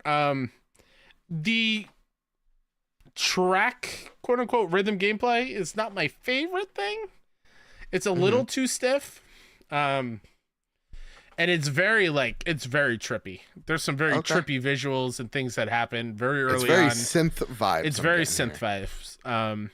But it's cool. I love games that take risks with the genre, and it's not just a regular rhythm thing. So I will attempt to keep playing it. It does this really fun thing too, like where you have to go to another section in the game, and instead of it just teleporting you, you're on like this little, you remember the old school like train track platforms where you have to go up and down to get it moving? Yeah. You have to You have to do that in this game, but you have to go back and forth to hit the buttons to keep it moving while music is coming at you and avoiding it. So you are active in traversing the map or whatever. I'm taking a look at this. I'm taking a gander, and let me just give you the elevator pitch of a game I've never played, but only have seen a couple of GIFs of. I know what you're gonna say. If you took synth vibes and put a Undertale aesthetic that met Guitar Hero, that's what you get here. Yep, it's a good description. Do I have your investment? No. Again, I have nothing. I can offer you some hand sanitizer. What if I told you this is a 10-year games and service game? Let's put it on ice. All right, that hurt my feelings. Last game here that you've been playing. Not just playing, platinumed. Platinumed. I platted it. A game called Cocoon. Joe, Cocoon is effing awesome. Yeah? Cocoon is real damn good. 3-ish hours, 3.5 hours if you're platinuming it. Oh, shit. Very short. And platinuming it is not hard. You just have to beat the game as well as finding, I think they're called Moon Guardians to unleash and set free, which are easy to find if you know what you're looking for.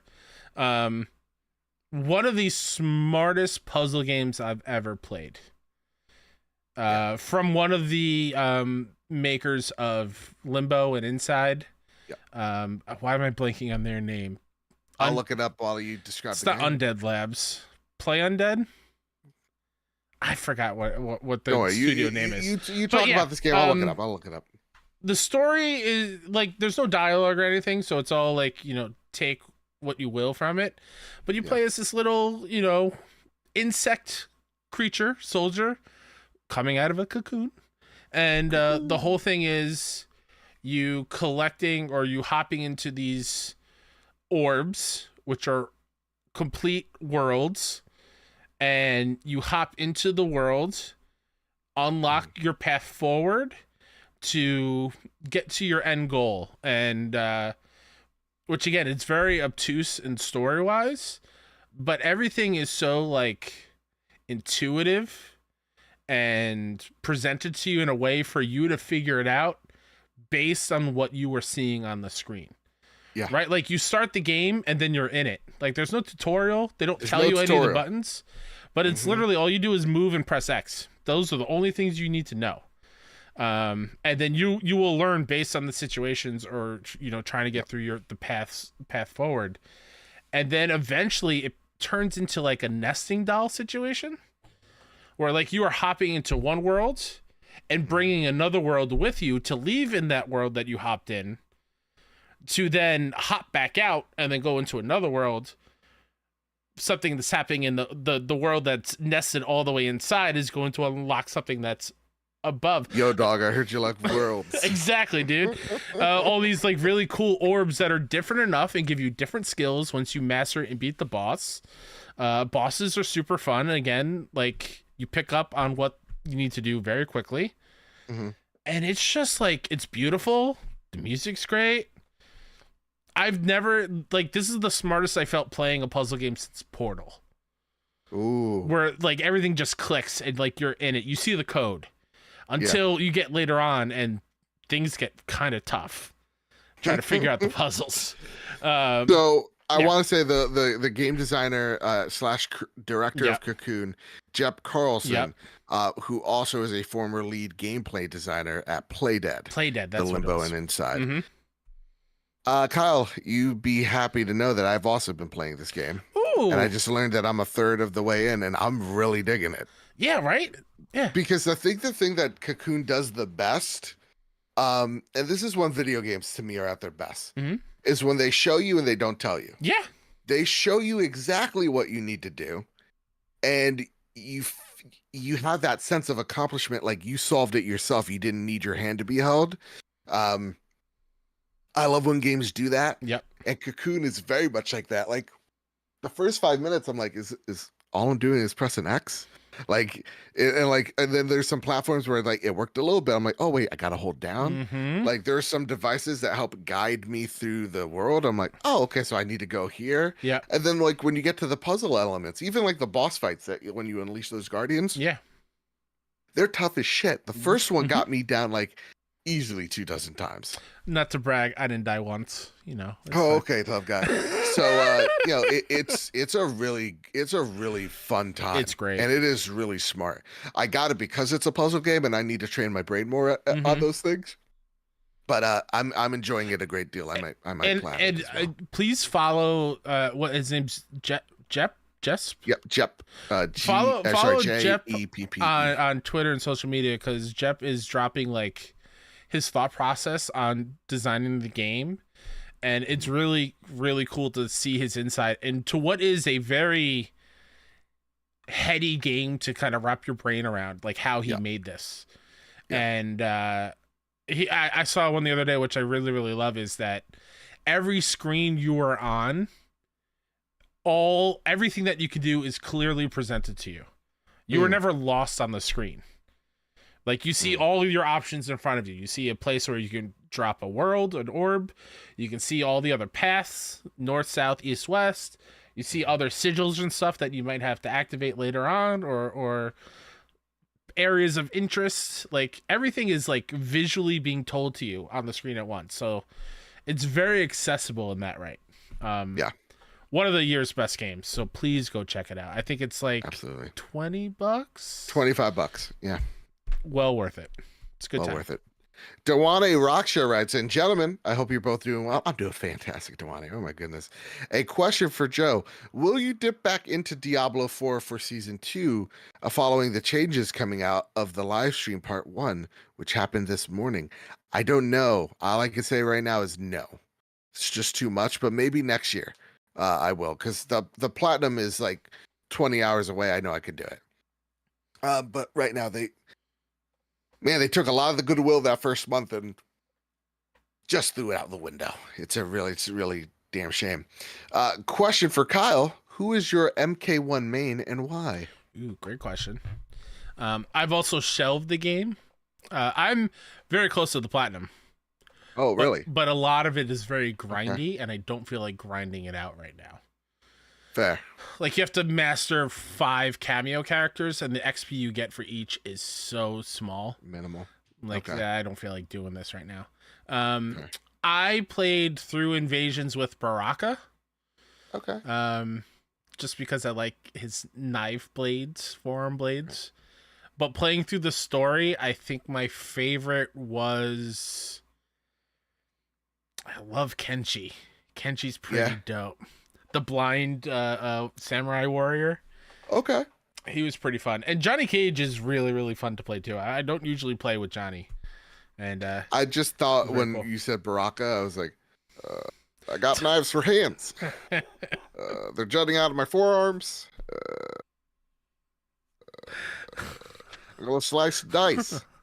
Oh, really quickly on that. Yes. You just brought up like, what if Baraka was a Barack Obama in the game world?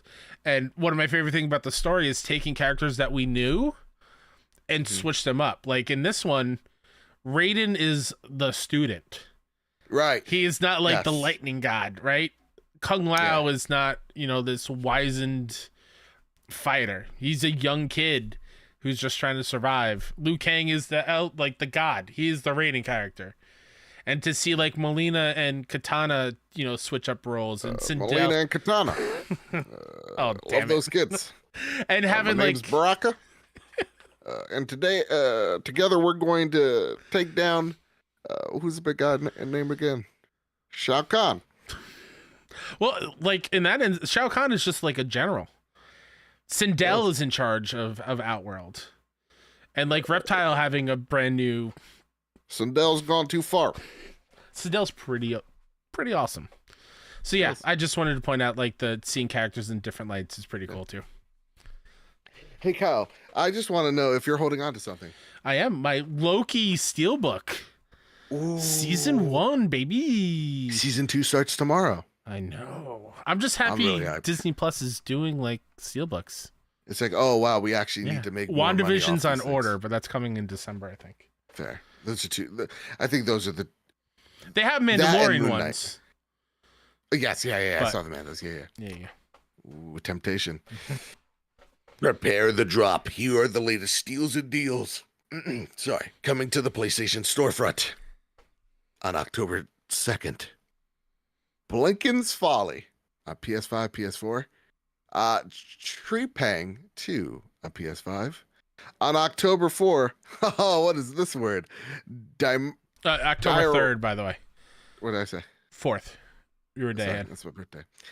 Diorama Dungeon Crawl on PS5, PS4. Disgaea 7 Vows of the Virtuous on PS5, PS4. Pixel Ripped 1995 on PSVR 2. Scorn No Way in Hell on PS5. Too creepy, too penisy. Where are those console covers? You know what I'm saying? Make the flaps even more realistic. No, the flaps are gonna have foreskin. No one scorns aesthetic. Ugh. All right. Survivor Castaway Island on PS5, PS4. Syndria on PS5. October 4th, my birthday. We're recording right now. What? Dino Break on PS5. Wordless on PS5, PS4. Which looks dope, by the way. Check out Wordless, everybody. Yeah. I shall. On the 5th, Assassin's Creed Mirage on PS5 and PS4. Bang on Balls Chronicles. I got some balls you can bang. Oh boy. On PS4. Cricket 24. The official game of Ashes on PS5, PS4. Sounds way more majestic and epic than the game of I'm cricket hearing should be. Elden Ring theme. Exactly. And then it's just like a British guy with a club, just very neatly. That's not cricket. And then You're thinking of croquet. Cricket is like the baseball bat where they bounce it on the ground and they hit it. It's like baseball. I believe you. Okay. You're thinking croquet where they hit the balls through the little gates. Yeah. No, that's croquet. Are you serious? I'm very serious. Kyle, you take your... Kyle. You kidding me? Cricket game. No, we're solving this out on the show. No, I'm right. You're wrong. YouTube. Yeah, I don't understand cricket in the slightest. This way, I don't believe I've you. tried. What is cricket? Get to know the sport. This already, I am 7 seconds in. None of this shit makes sense. Oh, but the ladies and the dudes play together, I think. Oh, I didn't know. That's cool. That's cool. All right, that's classy. Yeah. That's interesting. There's like pins. Oh, wow. These people are going nuts over You it. can hit it These anywhere. 7 people I in don't the know. crowd are really losing it. No, Joe, it's pretty big. Is it really big? It's pretty massive. Like, Not bigger for than us. baseball? Baseball is an American only thing. Like, really? Yeah, This looks stupid as shit. dude. Okay. Hey, This makes no sense. None of this makes Australians, sense. come after Joe. Don't come after me. What is this? What is this? Like I said, I'm trying He's to throwing understand the it. ball to the ground and Yeah. it bounces in the air so the guy can hit it and then the guy runs to the left. Yeah. What? I don't know. You can also hit it behind you, anywhere to the side. Huh? I don't get it. What? It's like wall ball. You played that game not because it was exciting, but because you were in 7th grade and you had a ball and there just happened to be a wall. Yeah. And you made stupid rules. You're like, you can't throw that hard, like shit like that. Yeah, I see 7 people in the crowd, Kyle. Okay. I see legitimate. Now there's a.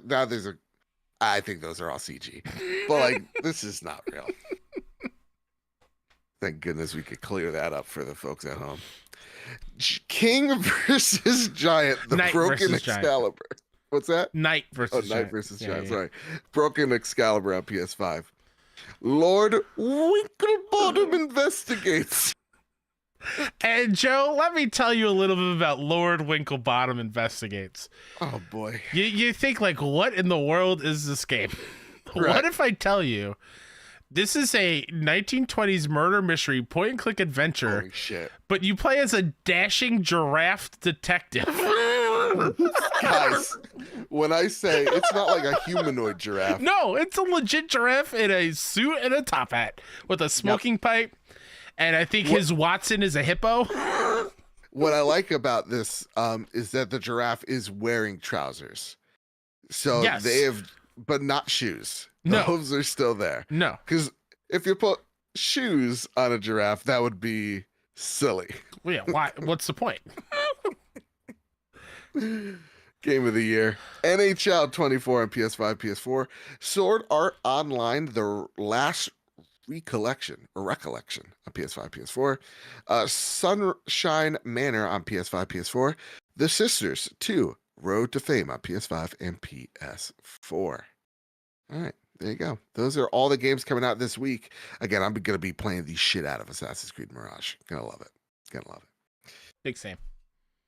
Kyle, it's time for the last segment of the night, but it just so happens to be our favorite segment of the night, and it's time for the Sony Pony Express.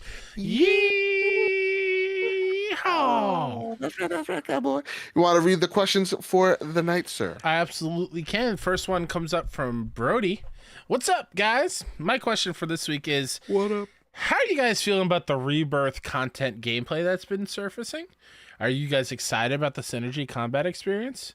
Also, what other hopes and aspirations do you have for Final Fantasy VII? Thanks, guys, and hoping all is well.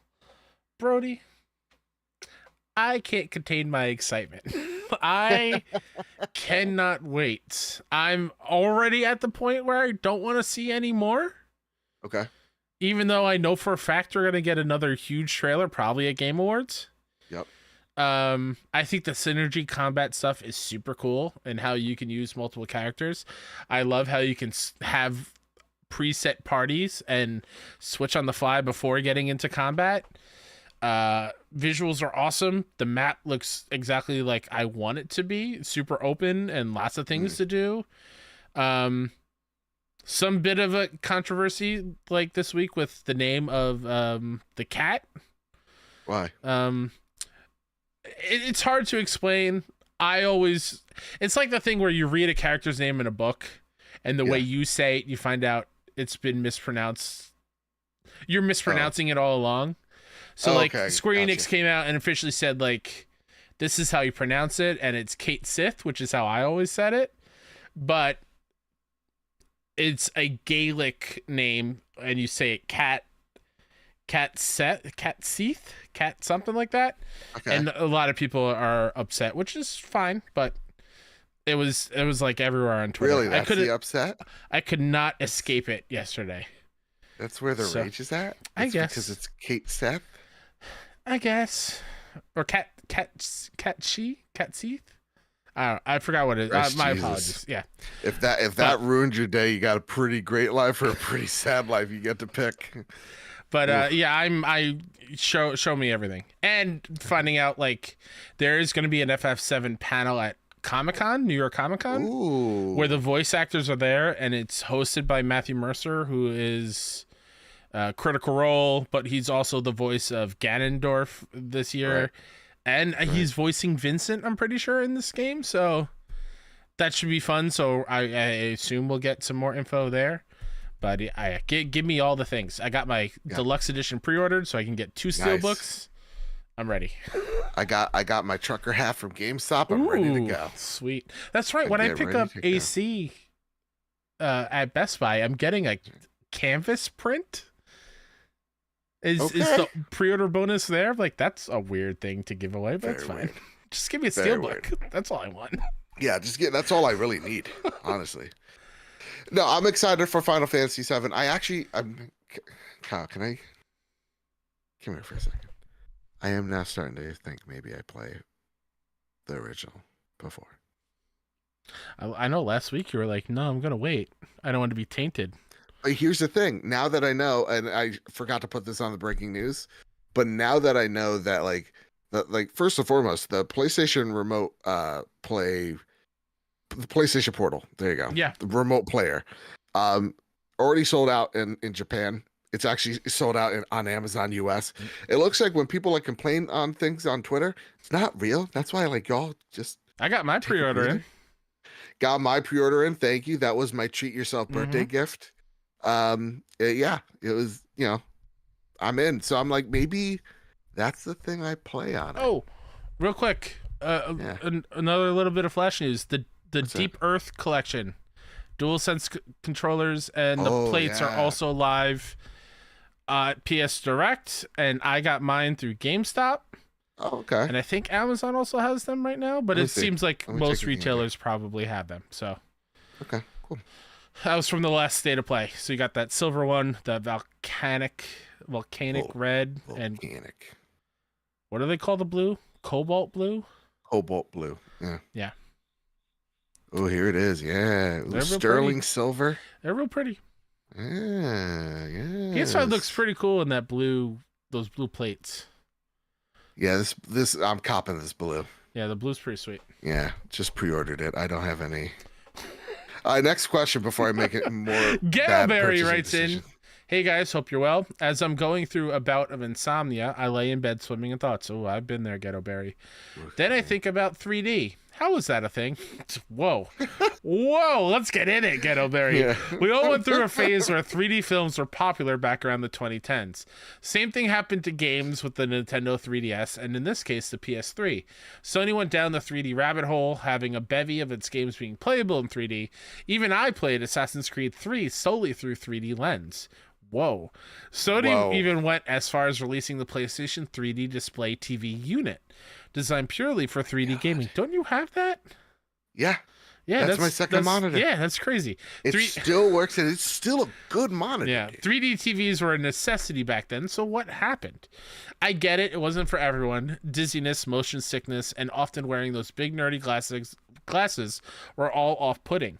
But it also had its perks, like being able to play split screen without seeing the other player's screen. Really cool. So what's your take on this former 3D fad? Did you guys experience gaming in 3D? Do you miss it? Would you bring it back? Is it still a thing? As always, take care, and sending you both some 3D love while counting those 3D sheep. Ghettoberry, I hope you get some sleep, and I mean that in the most loving way possible. 3D sheep. Such a great community. I never games using 3D glasses. No. I immediately, when 3D came out, I knew it was a fad. I saw the monitor and I got it for the cheap because like I traded a whole bunch of shit in. I remember that. So like this monitor, as much as I do love it, I think it's actually still a great monitor. Yeah. It looks really good. I never used like the functionality of like the 3D features. So like in theory, I think that it's cool that like, you put on the glasses like for split screen. That's great. The last thing I watched anything 3D was actually Avatar: Way of the Water. So it's been a minute. I think that was the last thing I saw too. Yeah. And for the most part, like when I go see a movie and it's in 3D, I find sometimes the 3D being off-putting. There's only been a few times where I'm like, whoa, this is cool. Yeah. I know the girls loved it. Like I think we saw Ant-Man in 3D and they dug it. Okay. But like it's hit or miss. It can be real. Like Avatar was like the first one was like the real big 3D boom in the theater, and that was cool at the time, but if you're only making like, only parts of your thing. How does it actually truly elevate the medium? Exactly. Or what you're doing? And can it be done accessibly? Like, do I not need to wear these dumb glasses? Can I look at it at an askewed angle and it still work? Like, those are the things. So like, I would love it where it's like the Back to the Future 2 where like Jaws, like 3D comes and like chomps on me. That would be amazing. But like that's not have the DeLorean fire like come out of the screen at you as it speeds off. That would be cool.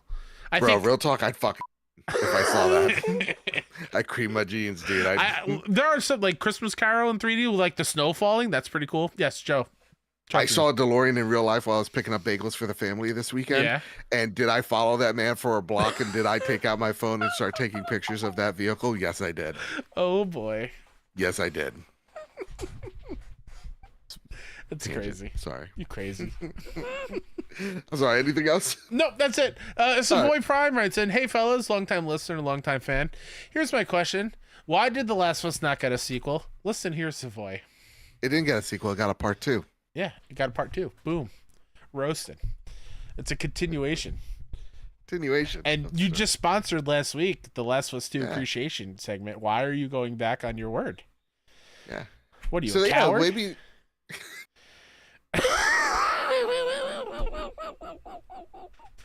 You Tucker Carlson. Did they... There was Listen, if you're not in the Discord, you don't know. Savoy loves hating on Last of Us Part 2. A lot of us have an axe to grind with this man. Does he not like good narrative? Yeah. Does he not like the characters? Yeah. What's your problem? Why does he like to run away? Yeah. Who knows? Love you, Savoy. Love you, Savoy. Love you. Bertos Maximus writes in, hey guys, so I finally took the plunge and brought Jedi Survivor, despite wanting to play it a few months back. All I can say is, OMG, I freaking love it. It's beautiful and well made. I have 2 small questions. One, with the 3rd game in the works, do you think they will finally sort out the map system? Oh boy. Not a chance. No way in hell. They tried and it's still bad. Still struggling with it. And 2, I have started on the Jedi Master difficulty. What did you guys do on your first playthrough? As always, stay safe and keep on bringing us the best PlayStation content. House redacted bangers for the win. Love your friend from across the pond. He wrote slangers, but it's bangers. I forgot it was the normal difficulty. I didn't. Jedi Master all the way until I met those goddamn frogs. Oh, don't get me started. Then I just turned it to easy, and I don't have any regrets. Oh, those stupid effing No frogs. regrets. Ogdo Bogdo, get out of here. You have an Ogdo Bogdo flashback. I'm having real bad PTSD right now. That's right. Remember, Kyle, the Ogdo Bogdos cannot get you while you're podcasting. You're safe. I hope not. Yeah, no, I played hard because, Yeah, humble brag. I ain't no punk. Because I'm one with the force of the forces with me. Cowboy Danger D. Question for the Sony Pony Express. Yeehaw! Yeah. What is the oddest game-related item you have? It could be a collector's edition, a figurine, or something on the lines of what I have. I have a very old body pillow. Oh, sorry. I have a very old yet still in excellent condition pair of Gears of War 4 socks. It came with a 12-month subscription of Live when the game first came out, and I've cherished those things over the years. Do you guys have any one-off or odd gaming-related items? As always, love you guys and shiny side up. Love you too, Cowboy. They're around here somewhere, but somebody in our community sent me San Diego Studios gloves. Ooh. That you could use with your touchscreen. Like they don't. They can still work. I like that. I have up there the pre-order item I got for getting Guardians of the Galaxy, the Square Enix game. It's a metal tin with a Guardians membership card inside. That's awesome. I'm like, all right, that's kind of cool. I like that. Behind, right next to oh my God, Millennia? what's her name from Elden? Millennia, right? I got a Sekiro letter opener. That's cool. I remember you showing that off. That's awesome. Yeah. And you could unsheath it as well. Behind I got a whole bunch of weird the Guardians tin, I have a mini, those old school metal lunchboxes that people used to have. It's a Doom Eternal little tiny lunchbox that was also a pre-order thing through GameStop. Hey, Kyle, by the way, do you like what I did with the backdrop? Gonna be honest, Joe, I don't know what the difference is. Okay, so the difference is I actually put statues in between the steel books. Aloy and was that Kratos? Kratos and Boy. Oh, okay. And then down here is Bloodborne Boy, and then we got the Mando helmet. I'll be honest, I can't see it. It's kind of dark. It's fair enough. I forgot to lit it. No, it's fine. So no, it's cool. You're off the hook. You're off the hook. I remember working at GameStop getting like weird things. I don't think I have them anymore. I collect the lanyards. Like, Oh yeah, yeah, like got the the old Starfield pin in the lanyard. They used to have like weird promotional items too that I would grab whenever I could. I got a Dreams pin that's bent Oh, nice. from PAX. Yeah. Nice. Yep, yep. Una writes in, Ooh, hey okay. there, guys. Hope you are both doing well. My question this week is a very simple one. What's your favorite suspension of belief moments in games? Oh, I have a great one. I just started a new game last night where it is set in Italy, but the characters speak in Japanese instead of Italian. So I have to suspend disbelief due to it. With that, I throw the ball to you guys. What moments in games makes you have to suspend your belief? Joe, Una, everyone listening, you're going to tell me. Okay. I'm going to sneak through, right? Be stealthy as all I can be. The enemy's gonna see me for a brief second, and I'm gonna back up into tall grass, and they'll be like, "Oh, you know what? It's fine. I don't need to worry. It's totally cool. That man has a gun, and you know what? It's fine. It's fine. I'll just turn my back. Nothing bad can happen here."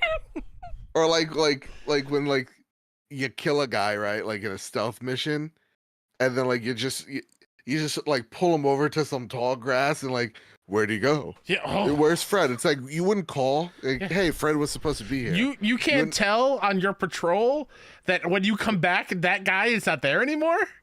You couldn't see the streak of blood? What? You know?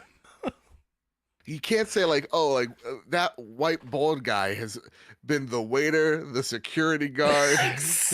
The guy I never noticed bathroom. the barcode tattoo on all of these people. Exactly. You'd be like, hey, listen, like, what if like did I miss the Agent team 47 couldn't even bonding be bothered tattoo with a day? wig? Like, yeah, you could be bothered with a fake mustache and sunglasses. No. I mean, a chainsaw and a gun is pretty outrageous. Got to spend some belief. Anytime that it has to do with space as well, you gotta pretend a little bit.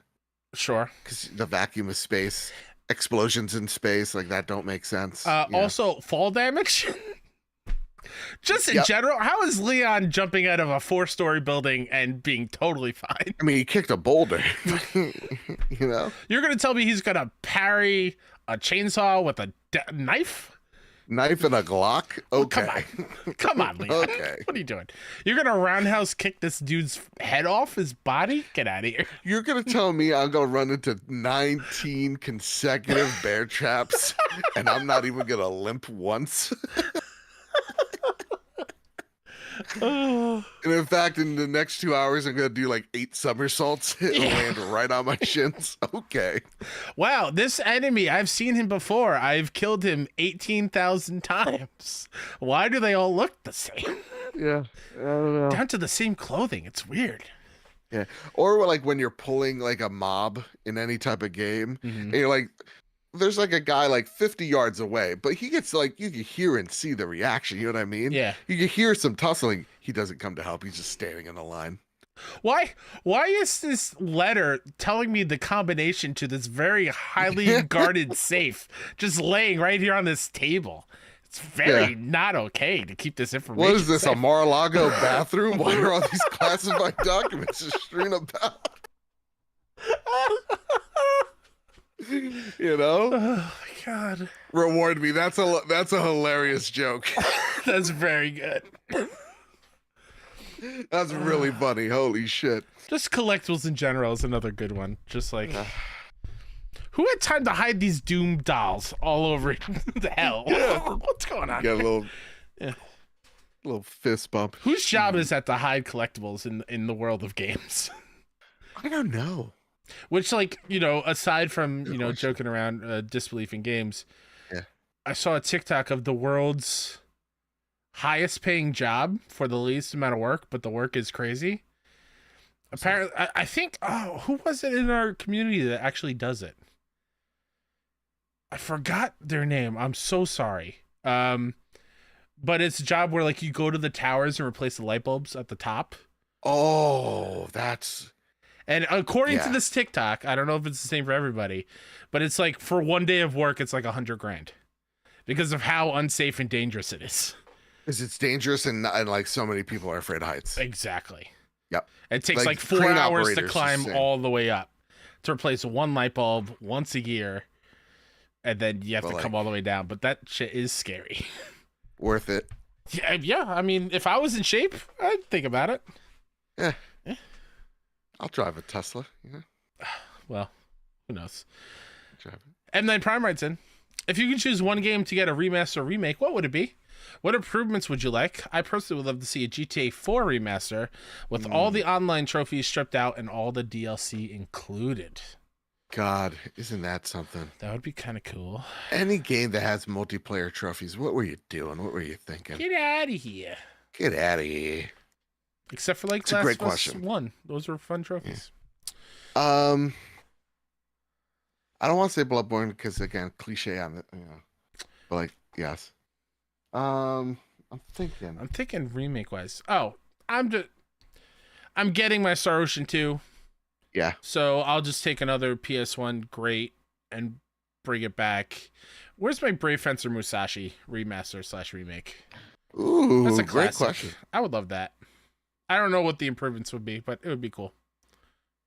What's going on outside? Drag racers are outside. It's 11 p.m. It's your birthday. What are they doing? I know, it's 11 p.m. Come on. Honestly, I would love to see... I'm going to pick a Star Wars game because I'm in a Star Wars mood. I would like to see the... Oh my God. The Jedi Force Unleashed games. Remastered. Remastered or remade? Remaster. Okay. Yeah, just give me some better graphics. Give me some better like customization options. Rework some stats around. Those are some solid fun games. Give me Star Color. I'm including SSX in there. Fair enough. Just bring that back. Well, Kyle, that's it for the trophy room this week. What a week it was. Is there anything you'd like to spotlight before we get on out of here? Yeah, myself, Mr. KSEP, pretty much everywhere. You know the deal. 6-1 indie gaming stuff. Would also, not to be a downer on your birthday. Halfway through the show, I got a text. Oh, no. Little man is at the hospital because of his asthma. He's sick. Again. Come on, little man. Yeah, so just send some good vibes his way. Right. Hopefully they give him another steroid shot and he's good, but yeah, send some love to the guy. It's maybe his 4th trip this year. It's insane. Jeez Louise, little man. So, how old's Owen? He's like 2. 2? Little over 2? God damn. It's just unfair. God damn. Yeah. Yeah. That's a luck to him. He's got mega. He's a strong. I know. Kid. He's gotta grow up to be a bodybuilder. You know what I mean? I hope so. You gone through all that. You know your body's just gonna. I hope he senses when like illnesses are coming close, and he just chops them in half with his fist. Exactly. Destroys them. You can find me over at Mr. Badbait. And you know what I forgot to mention on top of the show? Our Spider-Man 2 PS5 giveaway. Pretty simple. Just subscribe to us on YouTube. Make sure you're part of the Discord. Rate us 5 stars on Apple Podcasts, Spotify. Any of those ways get you entered to win a copy of Spider-Man 2 on PS5. But we're really pushing YouTube. So please make sure you subscribe over at youtube.com/@PSTrophyroom. We've literally already gotten over 100+ entries already. So I think it's like we're at like 300. So go for it. Deluxe edition. And I know we're probably gonna even have more deluxe editions, probably to give away for Extra Life as well. So that said, you can follow the show over at PS Trophy Room on Twitter. You could join our Discord, link down below, be a part of the amazing community over here on the Trophy Room. And yeah, this month is going to be crazy with content, but on the Patreon side, we got some really cool surprises being announced awfully soon. So yeah, it's going to be pretty cool. So with all that said, and with all that out of the way, everybody, we love y'all. Keep your wits about you. Keep hunting and keep playing PlayStation. See y'all. Bye. I love you. And we're